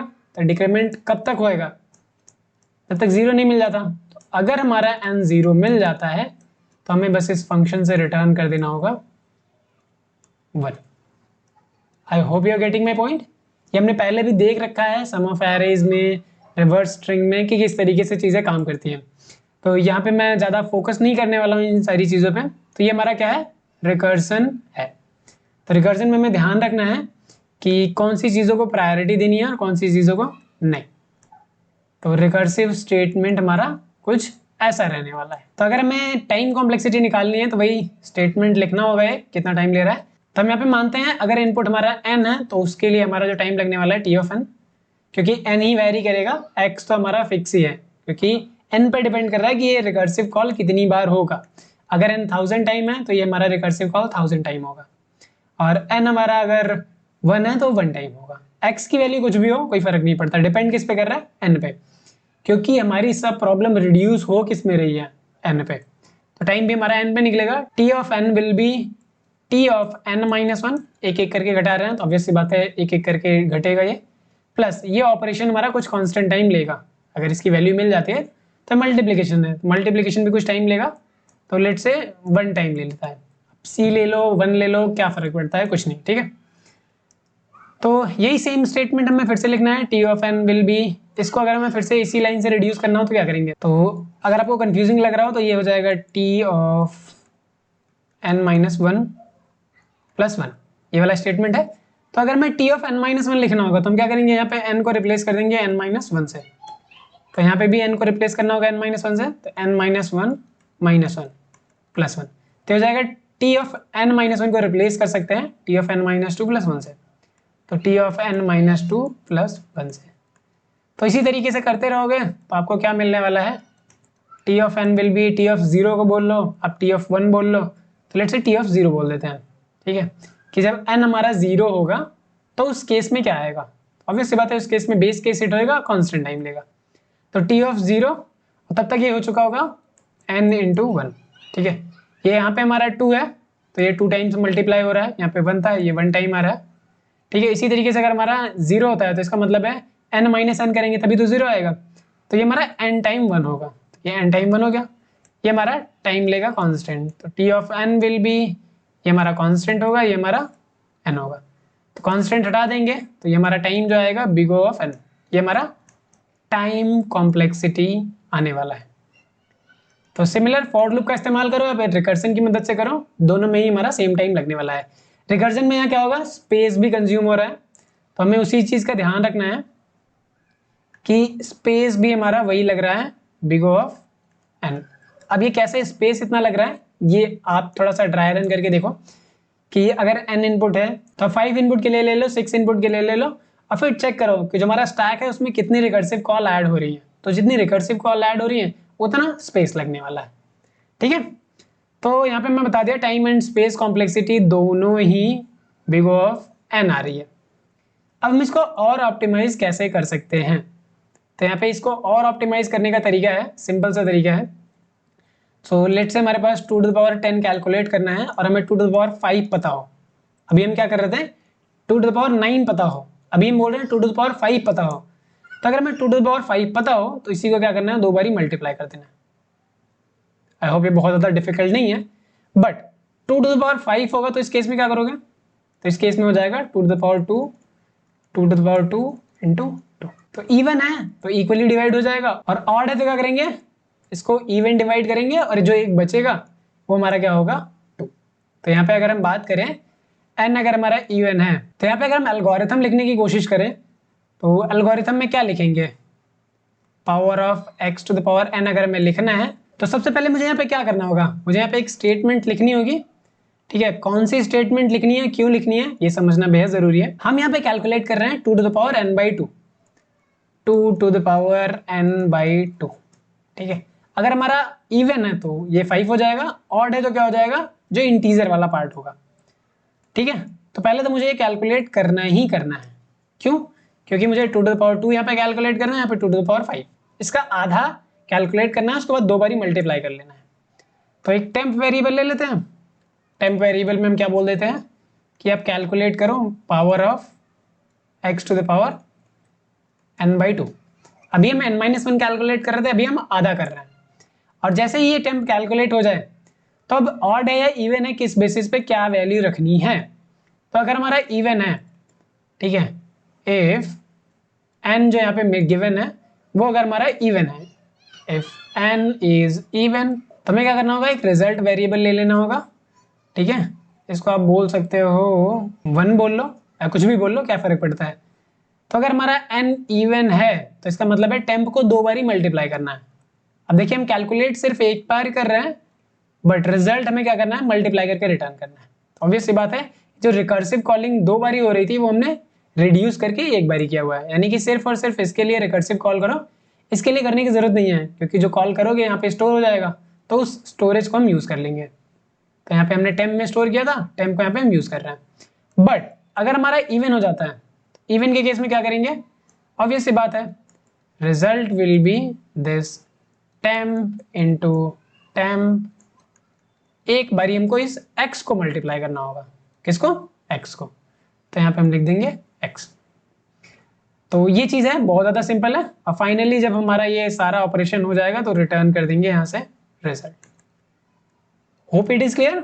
तो यहाँ पे होगा क्या, 10 के लिए है, तो 10 के लिए हमारा डिवाइड होके किस पे आएगा, 10 डिवाइड होके आएगा 5 पे, 5 डिवाइड होके आएगा 2 पे, 2 डिवाइड होके आएगा 1 पे, 1 डिवाइड होके कहाँ पे आएगा, 0 पे। तो ये 0 में फिर से मिलने वाला है। तो ये में अगर 0 फिर से मिलने वाला है तो हम क्या करेंगे, बेस केस अप्लाई करेंगे कि अगर हमारा n 0 हो जाता है तो सिंपली वही रिटर्न करना है 1, जो हमने इसके पहले वाले में रिटर्न किया है। तो ये सिंपल सी अप्रोच है। आई होप इसमें कोई भी कंफ्यूजन नहीं हो रहा होगा कि क्या रखना है क्या नहीं रखना है। अब देखते हैं इसमें टाइम एंड स्पेस कॉम्प्लेक्सिटी के बारे में। तो टाइम अगर आप देखोगे तो टाइम हमारा जो लगने वाला है वो डिपेंड करेगा हमारा इस पावर पे। तो ओवरऑल मान लेते हैं हमारा टी ऑफ एन है, ठीक है। तो ओवरऑल टी ऑफ एन है, और ये कितना टाइम लेगा, अगर ये हमारा एन टाइम ले रहा है तो ये हमारा n/2 टाइम लेगा, टी ऑफ n/2 टाइम लेगा, ऑब्वियस सी बात है। एंड ये हमारे कांस्टेंट ऑपरेशंस हैं, तो इसको हम बोल देते हैं सी, ठीक है।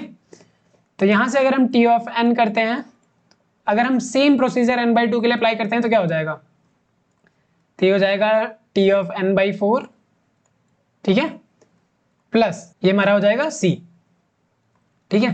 नेक्स्ट टाइम अगर हम फिर से करते हैं टी ऑफ एन, तो ये हो जाएगा हमारा n/8 और ये प्लस सी। तो इसी तरीके से चलता हो जाएगा, चलते चलते ये कहाँ आएगा, 0 आएगा, या फिर हम 1 बोल सकते हैं, ठीक है। 1 और 0 में कोई ज़्यादा डिफरेंस नहीं है, तो यहाँ पे अगर हम इसको 1 ले लेते हैं, टी ऑफ 1, ठीक है। तो ये हो जाएगा T of n, T of 1 plus ये सी ऐड हो रहा है, कितनी बार ऐड हो रहा है अभी हमको ये नहीं पता है, ये पता कैसे चलेगा। तो ये हमारा 1 कैसे आएगा, ये 1 आएगा t⁻2 से, देखिए यहाँ पे n/2 है, n/2 है, n/2 है, n/2 होगा, ठीक है। हम मान लेते हैं एक स्टेज पे n/2 है, इसकी वैल्यू क्या आ रही है, 1 आ रही है, ठीक है। एक टाइम ऐसा आएगा कि हमारा ऐसा स्टेटमेंट बनेगा। तो अगर हमारा ऐसा स्टेटमेंट बनता है तो यहाँ पे हम क्या करेंगे, इसको n will be 2k, and दोनों साइड का लॉग ले लेते हैं बेस 2 पे, तो ये n हो जाएगा और ये हो जाएगा log ऑफ 2k, तो ये हो जाएगा k log 2 बेस 2, ये हमारा 1 हो जाएगा। तो जो k की वैल्यू है वो हमारी log ऑफ n आ रही है। तो यानी कि ये c कितनी बार ऐड हुआ होगा, अगर आप यहाँ से ध्यान से देखो तो 2 है तो ये 1 टाइम ऐड हो रहा है, 2 है तो c 2 बार ऐड हो रहा है, 2 है यानी कि जो पावर है वो 3 है तो 3 टाइम ऐड हो रहा है। यहाँ पे पावर क्या होगी, यहाँ पे पावर k होगी, ठीक है। तो k की वैल्यू क्या है, log n। तो ये हमारा जो, अगर हम इसको देखें तो t of n will be, ये हमारा बेस के सेट हो जाएगा तो 1 टाइम लेगा। c कितनी बार ऐड हो रहा है, log n टाइम, तो log n multiplied by c। Constant हटाएंगे तो जो हमारा टाइम लगने वाला है वो t of n will be big O of log n। अब देखिए जितना हमारा टाइम लग रहा है उतना हमारा स्पेस भी लगेगा, क्योंकि जो फंक्शन कॉलिंग है ये भी इसी पे डिपेंडेंट है, कितनी बार फंक्शन कॉल हो रहा है। तो यहाँ पे अगर आप बात करोगे तो ये हर बार ये आधा होता जा रहा है। यहाँ पे अगर हम बात करेंगे तो पहले 10 था, 5, 2, 1 एंड 0, तो ये हमारा क्या हो रहा है, हर बार ही आधा हो रहा है। तो यहाँ पे हम देख सकते हैं कि स्पेस भी हमारा लॉग इन स्पेस यूज हो रहा है और टाइम भी हमारा लॉग इन टाइम, ठीक है। तो ये हमने क्या किया है, इस पावर फंक्शन को थोड़ा ऑप्टिमाइज भी कर दिया है। तो यहाँ पे हम चाहे सेम फंक्शन को अप्लाई कर सकते हैं या पे कोई एक्स्ट्रा फंक्शन बना लो। तो यहाँ पे हम एक्स्ट्रा फंक्शन बना लेते हैं डेफ पावर नाम से, x, n ले लेते हैं, सेम इनपुट ले लेंगे, कोई इश्यूज नहीं है। अब आप यहाँ पे सोच रहे होगे हम एक फंक्शन के अंदर फंक्शन लिख रहे हैं। जी हाँ, पाइथन में आप फंक्शन के अंदर फंक्शन लिख सकते हो। अगर आपको पाइथन के बारे में नहीं पता तो थोड़ा सा एक्सप्लोर करने की जरूरत है। तो पाइथन में एक फंक्शन के अंदर दूसरा फंक्शन लिखा जा सकता है। पर अगर आप कोई दूसरी लैंग्वेज इस्तेमाल कर रहे हो तो घबराने वाली बात नहीं है, आप इसको बाहर फंक्शन इनिशियलाइज कर सकते हो, देन उसको कॉल कर सकते हो। तो दोनों ही तरीके हैं आपके पास, पाइथन में भी इसी तरीके से लिख सकते हो या फिर फंक्शन के अंदर फंक्शन। तो मैं यहाँ पे फंक्शन के अंदर ही फंक्शन लिख रहा हूँ, तो इसमें डरने वाली कोई बात नहीं है, काम वही सेम होगा। तो ये वाला जो कोड है वो पहले हम लिख लेते हैं, ठीक है। यहाँ पे जो भी हमने रिकर्जन के लिए लिखा, ये भी लिखा जा सकता है रिकर्जन के लिए, एंड ये भी लिखा जा सकता है। तो हम क्या करने वाले हैं, इसको लिखने वाले हैं, क्योंकि हमारा लॉग इन टाइम में लिखा गया है। तो सिंपल सा, इफ n अगर हमारा डिक्रीज होके 0 तक आ जाता है तो हम रिटर्न कर देंगे 1 को, और नहीं आता तो एक टेम्प वेरिएबल ले लेंगे और यहाँ पे हम पावर फंक्शन को फिर से कॉल करेंगे। यही सेम पावर फंक्शन है। देखिए दो फंक्शन है यहाँ पे, एक माई पावर करके है, एक पावर। तो ये पावर वाले को ही हम क्या करेंगे, बार बार कॉल करेंगे। इनपुट जो होगा वो हमारा n डिवाइडेड बाई 2 से होगा। अब हम क्या करेंगे, यहाँ पे एक रिजल्ट नाम का वेरिएबल ले लेंगे जिसमें टेम्प मल्टीप्लाइड बाई टेम्प होगा। यहाँ पे मैं थोड़ा सा ऑप्टिमाइजेशन परफॉर्म करते हुए चल रहा हूँ। ऑप्टिमाइजेशन की बात करें तो यहाँ पे देखो हम क्या कर रहे हैं, टेम्प इंटू टेम्प तो दोनों में ही निकाल रहे हैं, ऑड हो या इवन हो। तो हम क्या कर रहे हैं, इसको पहले ही लिख ले रहे हैं कि ऑड हो या इवन हो, रिजल्ट में ये तो रहने ही वाला है, इक्वल इक्वल्स टू 1। तो इसका मतलब यह है कि अगर रिमाइंडर 1 मिलता है 2 से डिवाइड करने के बाद, ये ऑड है। तो ऑड के केस में मुझे क्या करना है, इस रिजल्ट में x से और मल्टीप्लाई कर देना है बस। इवन के लिए वही रहने वाला है रिजल्ट, ऑड के लिए बस x से मल्टीप्लाई कर देंगे और सिंपली इतना स्टेटमेंट हमें रिटर्न कर देना है रिजल्ट। तो ये हमारा पावर फंक्शन हो गया जो कि रिकर्जन से इंप्लीमेंटेड है। अब हम यहाँ पे हैंडल करेंगे अपनी चारों कंडीशन। चार क्या है, मेजरली बात करें तो दो ही कंडीशन, n हमारा पॉजिटिव होगा या n हमारा नेगेटिव होगा। तो अगर हमारा n नेगेटिव होता है तो उस केस में हमें क्या रिटर्न करना होगा, उस केस में हमें रिटर्न करना होगा अपने इसी पावर फंक्शन को, ठीक है। पावर फंक्शन को ही रिटर्न करना है, बट इस बार क्या करना है, 1 डिवाइड करके रिटर्न करना है, 1 by x to the power n। और अगर नेगेटिव नहीं है तो सिंपल रिटर्न कर दो, power of x to the power n। कोई घबराने वाली बात नहीं, सिंपल सा स्टेटमेंट है। देखिए कोडिंग कोई बहुत बड़ी बात नहीं है, आपको प्रॉब्लम सॉल्विंग आनी चाहिए, कॉन्सेप्ट आना चाहिए कि हाँ इस तरीके से अगर हम सॉल्व कर पाते हैं तो ही कोड लिख पाएंगे। अब देखिए हो सकता है इसमें कुछ इश्यूज भी आए, पर ये इश्यूज मैं जब तक रन नहीं कराऊंगा तब तक आपको दिखेगा नहीं, अगर होगा भी तो इसके लिए पहले ज़रूरी चीज़ ये है कि आप लिखो, जैसे अपना स्टेटमेंट लिखते हो जैसे मैंने लिखा, सेम लॉजिक लिखो, बट इसको एक बार ड्राई रन करा के देखो एंड देन कोड में भी रन करा के देखो। जो बड़ी कंपनियों के इंटरव्यू होते हैं वहाँ पे तो ऐसा ही होता है कि वो आपको डॉक फाइल लिखवाते हैं, बट काफ़ी सारी कंपनियां कोड एडिटर में भी लिखवाती हैं। आपको एक कोड एडिटर प्रोवाइड कर देंगे, प्रोग्रामेज, जीएफजी या वीएस कोड, आपका जो भी होगा उसमें आपको दे दिया जाएगा और आपको लिखना होगा, ठीक है। तो पहले हम क्या करेंगे, ड्राई रन करेंगे जो हमने कर लिया है, ठीक है। यहाँ पे इसको रन करा के देखते हैं एंड देखते हैं कि हमारा सही रिजल्ट आ रहा है कि नहीं। अब देखिए यहाँ पे हमें रन टाइम एरर देखने को मिल रहा है, मैक्सिमम रिकर्जन डेप्थ एक्सीडेड। अब यहाँ पे प्रॉब्लम कहाँ पे आ रही है, आप ऐसे देखोगे तो समझ में नहीं आएगा। यहाँ पे एक चीज मैंने मिस्टेक करी हुई है, यहाँ पे जो मैं हैंडल कर रहा हूँ negative x to the power minus n को, तो वहाँ पे लिखना है 1/2 टू द पावर n लिखना है। तो n तो हमारे यहाँ पे नेगेटिव ही है, तो नेगेटिव के लिए क्या करेंगे, यहाँ पे -n लगाना होगा। तो ये हमारा नेगेटिव है, डिवाइड करने के बाद भी नेगेटिव ही रहने वाला है, तो कभी बेस केस हिट नहीं होगा। तो इस केस में क्या करना होगा, मुझे यहाँ पे x to the power -n लिखना होगा। आई होप कि अब कोई इशू क्रिएट नहीं करेगा। जी हाँ, आप देख सकते हैं कि सब कुछ सही चल रहा है, लेट्स सबमिट इट।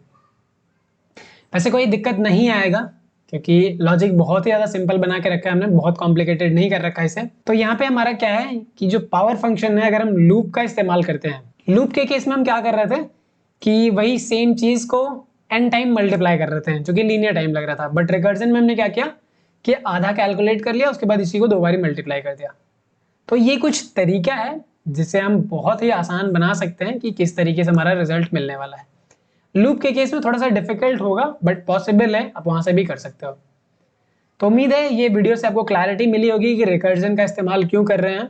और यहाँ पे मैंने इसका ट्री स्ट्रक्चर नहीं बनाया है, तो आपको ट्री स्ट्रक्चर बनाना है अपने पेन एंड पेपर की मदद से, या फिर ऑनलाइन एडिटर का इस्तेमाल कर सकते हो आप। ठीक है, जैसे मैं इस्तेमाल करता हूँ सेम आप भी इस्तेमाल कर सकते हो। तो यहाँ पे मैं जो इस्तेमाल करता हूँ वो है app.eraser.io। तो यहाँ पे आप 3 फ्री की फाइल बना सकते हो और उस फाइल में आप कुछ भी रख सकते हो। इस फाइल में देखो मैंने रिकर्जन से रिलेटेड ही चीज़ें रखी हुई है जो हमने पहले भी डिस्कस करा हुआ है। तो इस तरीके से रिकर्जन ट्री ड्रॉ करनी होती है और फिर बैक ट्रैक करके वापस भी आना होता है। ये हमारे रिकर्जन का स्ट्रक्चर है कि किस तरीके से रिकर्जन हमारा काम करता है। रिकर्जन में 3 चीज़ें होती है, बेस केस, ऑपरेशंस और फिर रिकर्सिव कॉल। ऑपरेशन और रिकर्सिव कॉल ऊपर नीचे हो सकता है, डिपेंड करता है कि हमारी डिमांड क्या है। तो उम्मीद है इतना क्लियर होगा। तो आज वैसे आखिरी प्रॉब्लम है रिकर्जन की। इसके बाद एक प्रॉब्लम मैंने आपके लिए छोड़ रखा है, आप उसको जाके ट्राई करो। और भी ढेर सारी प्रॉब्लम है जो हमें बात करनी है रिकर्जन टॉपिक के ऊपर, बट अभी क्या है हमने ढेर सारे डेटा स्ट्रक्चर्स नहीं पढ़े हैं। तो रिकर्जन हमारा एक प्रोग्रामिंग पैराडाइम है जो अलग अलग डेटा स्ट्रक्चर पे काम करेगा। तो अभी तक हमने एरे पढ़ा हुआ है, थोड़ा बहुत स्ट्रिंग भी देख लिया, थोड़ा बहुत मैथ्स भी देख लिया है। तो आगे चल के जब हम बात करेंगे लिंक लिस्ट और ट्रीज, ग्राफ के बारे में, तो वहाँ पे भी हमारा रिकर्जन अप्लाई होगा। तो वहाँ पे भी और अच्छे से सीखेंगे और हर एक डेटा स्ट्रक्चर पे किस तरीके से अप्लाई करना है वो भी बताएंगे। तो जितना ज़्यादा सीखोगे उतनी ज़्यादा क्लैरिटी मिलेगी। तो ज़रूरी चीज़ यहाँ पे आपके लिए ये है कि आपको प्रैक्टिस करनी है, कॉन्सेप्ट को समझना है कि रिकर्जन कहाँ अप्लाई करना है, कौन सी सिचुएशन हमारे पास बन सकती है। वीडियो को स्टार्ट करने से पहले आपसे एक रिक्वेस्ट है कि अगर आप चैनल पे नए हो तो सब्सक्राइब कर दो यार, क्योंकि बहुत ज़्यादा एफर्ट लगता है। मैंने बहुत सारी वीडियोस इस पे बना रखी हैं। अगर आप यहाँ पे देखोगे तो हमारे पास मल्टीपल प्लेलिस्ट अवेलेबल है। पाइथन डेवलपर सीरीज भी मैंने स्टार्ट करी हुई है, यहाँ पे हमने पाइथन सीखा है, फिर जैंगो सीखा है, माई सीक्वल भी चल ही रहा है अभी कंटिन्यू। फिर इसके बाद गिट एंड गिटहब भी है। अब देखिए सॉफ्टवेयर इंजीनियरिंग अगर आप कर रहे हो तो इसका मतलब आपको गिट और गिटहब आना ही चाहिए। ये वर्जन कंट्रोल से रिलेटेड चीज़ें हैं। तो आपका कोड कैसे गिटहब पे जाएगा या गिटलैब पे जाएगा गिट की मदद से, वो सारी चीज़ मैंने इस प्लेलिस्ट में कवर करी हुई है। माई सीक्वल अभी बेसिक्स कवर किए हैं, जैंगो पूरा आ चुका है, पाइथन भी पूरा आ चुका है, एंड अभी जो हम कंटिन्यू कर रहे हैं वो है हमारा डेटा स्ट्रक्चर एंड एल्गोरिथम। देखिए मोस्ट ऑफ द कंपनी में पूछा ही जाता है कि डेटा स्ट्रक्चर एंड एल्गोरिथम के बारे में, कहीं कहीं 2 राउंड होते हैं, कहीं कहीं 3 राउंड होते हैं। तो मैंने सोचा कि अगर आपको पाइथन डेवलपर की सीरीज कंटिन्यू करनी है तो DSA प्लस डेफ दोनों ही करना होगा। तो डेफ तो हमने काफ़ी हद तक किया हुआ है, ठीक है। इसमें अभी और भी चीज़ें ऐड करनी है जो हम ऐड करेंगे। तो मैंने सोचा कि साथ ही साथ हम यहाँ पे डेटा स्ट्रक्चर्स भी पढ़ ही लेते हैं। तो कंपनी के लिए बहुत ज़्यादा इंपॉर्टेंट होता है, आपके लिए भी बहुत ज़्यादा इंपॉर्टेंट है। तो जो भी चीज़ें यहाँ पे बनती जाएंगी मैं वीडियोस और प्लेलिस्ट अनाउंस करता जाऊँगा। तो अभी के लिए आप चैनल को सब्सक्राइब कर सकते हैं, और अगर इस चैनल का कंटेंट आपको अच्छा लगता है तो अपने दोस्तों के साथ भी शेयर कर सकते हैं, या फिर जिसको ज़रूरत है उसके साथ भी शेयर कर सकते हैं। तो चलिए वीडियो को स्टार्ट करते हैं। और आज की जो प्रॉब्लम है वो है हमारा काउंट गुड नंबर्स। अभी प्रॉब्लम है क्या, पहले समझने की कोशिश करेंगे। अब देखिए इजी है, मीडियम है, हार्ड है, ये डिपेंड करता है कि उसमें कॉन्सेप्ट कैसा अप्लाई हो रहा है। तो यहाँ पे अगर हम प्रॉब्लम को इन शॉर्ट डिस्कस करें तो प्रॉब्लम स्टेटमेंट क्या है मैं यहाँ पे क्लियरली आपको बता देता हूँ, फिर हर एक लाइन का मतलब भी समझेंगे। यहाँ पे सबसे पहले ये प्रॉब्लम स्टेटमेंट आपको क्लियर होना बेहद जरूरी है। तो a digit string is good if the digits zero indexed at even indices are even and the digits at odd indices are prime numbers।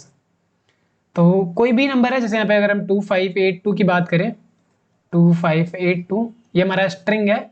Index की बात करें तो हमारा ये इंडेक्स होगा 0, ये 1, ये 2 एंड ये 3। ये हमारा क्या है, इंडेक्स है। तो हमारे इवन इंडेक्स पे इवन नंबर होना चाहिए, ऑड इंडेक्स पे क्या होना चाहिए, प्राइम नंबर्स होने चाहिए। तो यहाँ पे देखो तो हमारा इवन इंडेक्स क्या है, 0 है, 2 है। इवन इंडेक्स पे हमारे क्या है, इवन नंबर्स है, करेक्ट। ऑड नंबर पे क्या है, हमारे प्राइम नंबर्स हैं, 5 एंड 2। तो यहाँ पे डिजिट की बात कर रहे हैं तो डिजिट हमारा 0 to 9 ही होगा। तो 0 to 9 में हमारे प्राइम नंबर कौन कौन से हैं, 2 है, 3 है, 5 एंड 7, ठीक है।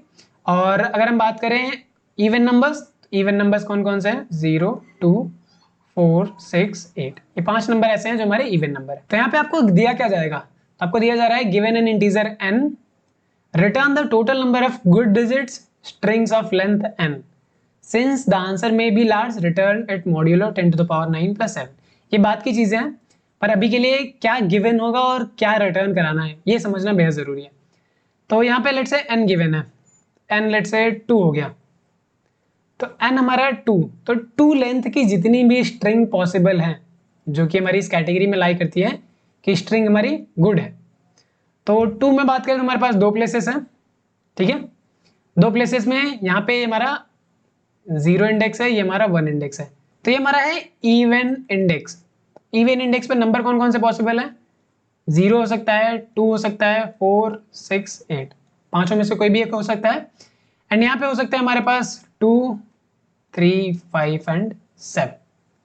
तो देखिए 0 अगर रखेंगे, 2 रखेंगे तो 1 नंबर होगा, 2 नंबर होगा, 3 नंबर होगा एंड 4 नंबर। 0 के साथ कितने नंबर पॉसिबिलिटी? 4 नंबर, ठीक है। 2 के साथ कितने नंबर की पॉसिबिलिटी? 4 नंबर। 4 के साथ कितने नंबर की पॉसिबिलिटी? 4, 4, 4, तो ये कितने हो गए? 20। तो यानी यहाँ पे कितनी पॉसिबिलिटी थी? यहाँ पे 5 नंबर की पॉसिबिलिटी है, यहाँ पे 4 नंबर की पॉसिबिलिटी है। तो मल्टीप्लाई करेंगे, हमारा 20 पॉसिबल नंबर्स हैं। अब ये 20 पॉसिबल नंबर्स क्यों बोल पा रहा हूँ? क्योंकि मैंने सिर्फ और सिर्फ वही नंबर पिक किए हैं यहाँ पे जो गुड नंबर के लिए हो सकते हैं। तो ऐसे मल्टीपल पॉसिबिलिटीज हमारे पास बनेंगी। तो यहाँ से हम डायरेक्टली निकाल सकते हैं ये नंबर कि यहाँ पे 5 मल्टीप्लाइड बाई ये मल्टीप्लाइड बाई ये मल्टीप्लाइड बाई ये, ठीक है। तो n की वैल्यू मैं यहाँ पे ले रहा हूँ 10। तो यहाँ पे 10 लेने का क्या मतलब है कि जो स्ट्रिंग है उसमें 10 प्लेसेस रहने वाले हैं। इसकी जो साइज होने वाली स्ट्रिंग की वो हमारी 10 रहने वाली है। अब देखिए गुड स्ट्रिंग होने के लिए क्या कंडीशन है कि जो इवन इंडेक्स पे है वहां पे नंबर हमारे इवन नंबर होने चाहिए, जो ऑड है वहां पे हमारे प्राइम होने चाहिए। तो ये हमारे इंडेक्सेस हो गए 7, 8, 9। अब यहाँ पे कितनी वैल्यूज पॉसिबल हैं अगर हम बात करें तो यहाँ पे कितनी वैल्यू पॉसिबल है? 5। अब देखिए यहाँ पे 5 कोई डिजिट नहीं है, 5 टोटल नंबर्स हैं जो यहाँ पे रखे जा सकते हैं। अब यहाँ पे थोड़ा परम्यूटेशन कॉम्बिनेशन आता है, तो अगर आपको मैथ नहीं आती तो जैसा कि मैंने पिछले एग्जांपल में बताया कि उसी तरीके से सारे कॉम्बिनेशन बनने वाले हैं। ये हमारा ऑड इंडेक्स है, तो ऑड इंडेक्स पे कितनी values? 4 values, 5 values, 4 values, 5 values, 4 values, 5 values, 4 values, 5 values, 4 values. तो ये हमारे टोटल इतनी वैल्यूज पॉसिबल हैं हर एक डिजिट पे। तो ये निकलेगा कैसे? मल्टीप्लाई करेंगे सबको। तो यहाँ पे अगर हम मल्टीप्लाई करते हैं तो क्या निकल के आएगा? 5 to the power 5 into 4 to the power 5। यहाँ पे एक चीज आपको क्लियर हो रही है कि हमें पावर निकालना है x to the power n, जो कि हमने पिछली वीडियो में पढ़ा हुआ है अभी।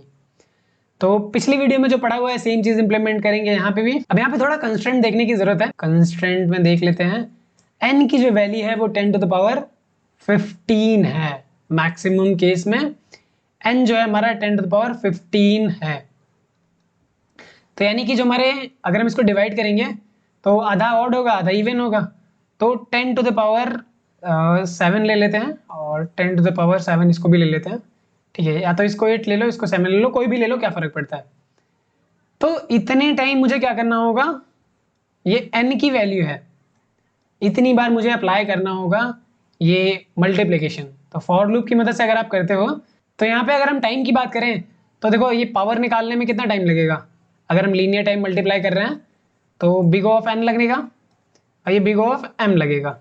तो दोनों को ही मल्टीप्लाई अगर करते हैं तो कितना होगा? ये हमारा n के केस में आएगा। तो जो ओवरऑल टाइम लगने वाला है वो बिग ऑफ n लगने वाला है, ये है 10 to the power 15। Big of n में प्रॉब्लम हम तभी सॉल्व कर सकते हैं जब ये 10 टू द पावर 8 के आसपास हो, ठीक है। अगर इतना है तो हम क्या कर सकते हैं, इसको लीनियर टाइम में सॉल्व कर सकते हैं, क्योंकि 1 सेकंड में हमारा इतना ही ऑपरेशंस परफॉर्म किया जा सकता है और ये जनरली 1 ही सेकंड पे रखा जाता है। तो अगर हमारे 10 टू द पावर 8 ऑपरेशंस एक साथ हो रहे हैं तो लीनियर टाइम में करना पॉसिबल है। बट यहाँ पे मुझे क्या करना होगा? 10 टू द पावर 15 में सॉल्व कर रहे हैं तो ये हमारा क्या होगा? ज़्यादा टाइम लेगा। तो ऑब्वियस सी बात है ये हमारा टाइम रेंज के अंदर नहीं आएगा। अब ये टाइम रेंज के अंदर नहीं आएगा तो मुझे क्या करना होगा? इस पावर फंक्शन को थोड़ा ऑप्टिमाइज करना होगा, जो कि हमने पिछली वीडियो में किया हुआ है। पिछली वीडियो में अगर आपको याद हो तो ये हमारा टाइम कितना ले रहा था? Big of log n time ले रहा था और ये big of log m time ले रहा था। तो अगर आपने पिछली वीडियो नहीं देखी है तो इस वीडियो को जाके देख सकते हैं, जहाँ पे बहुत ही आसानी से हमने रिकर्जन की मदद से log n टाइम में हमने प्रॉब्लम को सॉल्व किया है पावर को। तो यहाँ पे सेम चीज अप्लाई करेंगे। अगर हम अब करते हैं तो ओवरऑल भी क्या होगा? हमारा log n टाइम होगा, तो ये हो जाएगा big of log of n। तो ये overall time log n time में हो जाएगा, जो कि हमारे लिए बहुत आसान है। तो यहाँ पे हम प्रॉब्लम को कैसे सॉल्व करने वाले हैं, क्या एल्गोरिथम रहने वाली है, उस पर हम फोकस करेंगे पहले। तो एल्गोरिथम लिखने के लिए हमें सबसे पहले ये चीज़ पता होनी चाहिए कि क्या करना है। तो n गिवन है, तो हमें पता होना चाहिए कितने हमारे ऑड हैं कितने इवन है। तो ऑब्वियस सी बात है, लेट्स से अगर हमारा ये इवन है तो इक्वली डिवाइड होगा, n/2 हमारा ऑड होगा, ऑड पावर बोल लो आप, और ये इवन पावर होगा। ठीक है, तो यहाँ पे 10 है तो हम क्या करेंगे, 5 की पावर निकालेंगे ऑड पावर। ठीक है, कि ऑड नंबर कितनी बार आया है, n/2, इवन नंबर कितनी बार आया है, n/2। ओके सॉरी, ऑड के लिए यहाँ पे हमारा होएगा 4। ठीक है, ये 4 हमारा ऑड प्लेसेस पे है, और इवन के लिए होगा हमारा 5 ऑफ इवन। ठीक है, और इन दोनों को क्या करना है, मल्टीप्लाई करना है, यही हमारा फाइनल रिजल्ट होगा। बट अगर हमारा n हमारा ऑड हो जाता है तो ऑब्वियस सी बात है, अगर लेट्स से n हमारा 9 करते हैं तो ये हमारा 0 to 8 होगा, तो 0 2 4 6, तो ये तो हमारा 5 है, बट हमारे जो ऑड नंबर है ये कौन कौन से होंगे, 1 3 5 एंड 7। तो अगर हमारा n ऑड होता है तो ऑड नंबर के लिए क्या निकालेंगे हम, ऑड नंबर के लिए हमारा होगा डायरेक्टली n/2, 9 है तो ये हमारा हो जाएगा 4। ठीक है, इंटीजर पार्ट रखेंगे। बट इवन के लिए क्या निकालेंगे हम, इवन के लिए निकालेंगे n/2 + 1। तो अगर आप ध्यान से देखो तो हम n/2 निकाल रहे हैं सब में। ठीक है, इसमें भी निकाल रहे हैं, दोनों केस में, इसमें निकाल रहे हैं ऑड के केस में, इसमें निकाल रहे हैं इवन के केस में। रिटर्न कराना है 5 to the power even and 4 to the power odd. अब ये ऑड और इवन क्या क्या होना चाहिए, तो सबसे पहले जो हम रखेंगे वो रखेंगे इवन हमारा होगा n/2, ऑड होगा हमारा वो भी n/2 ही होगा।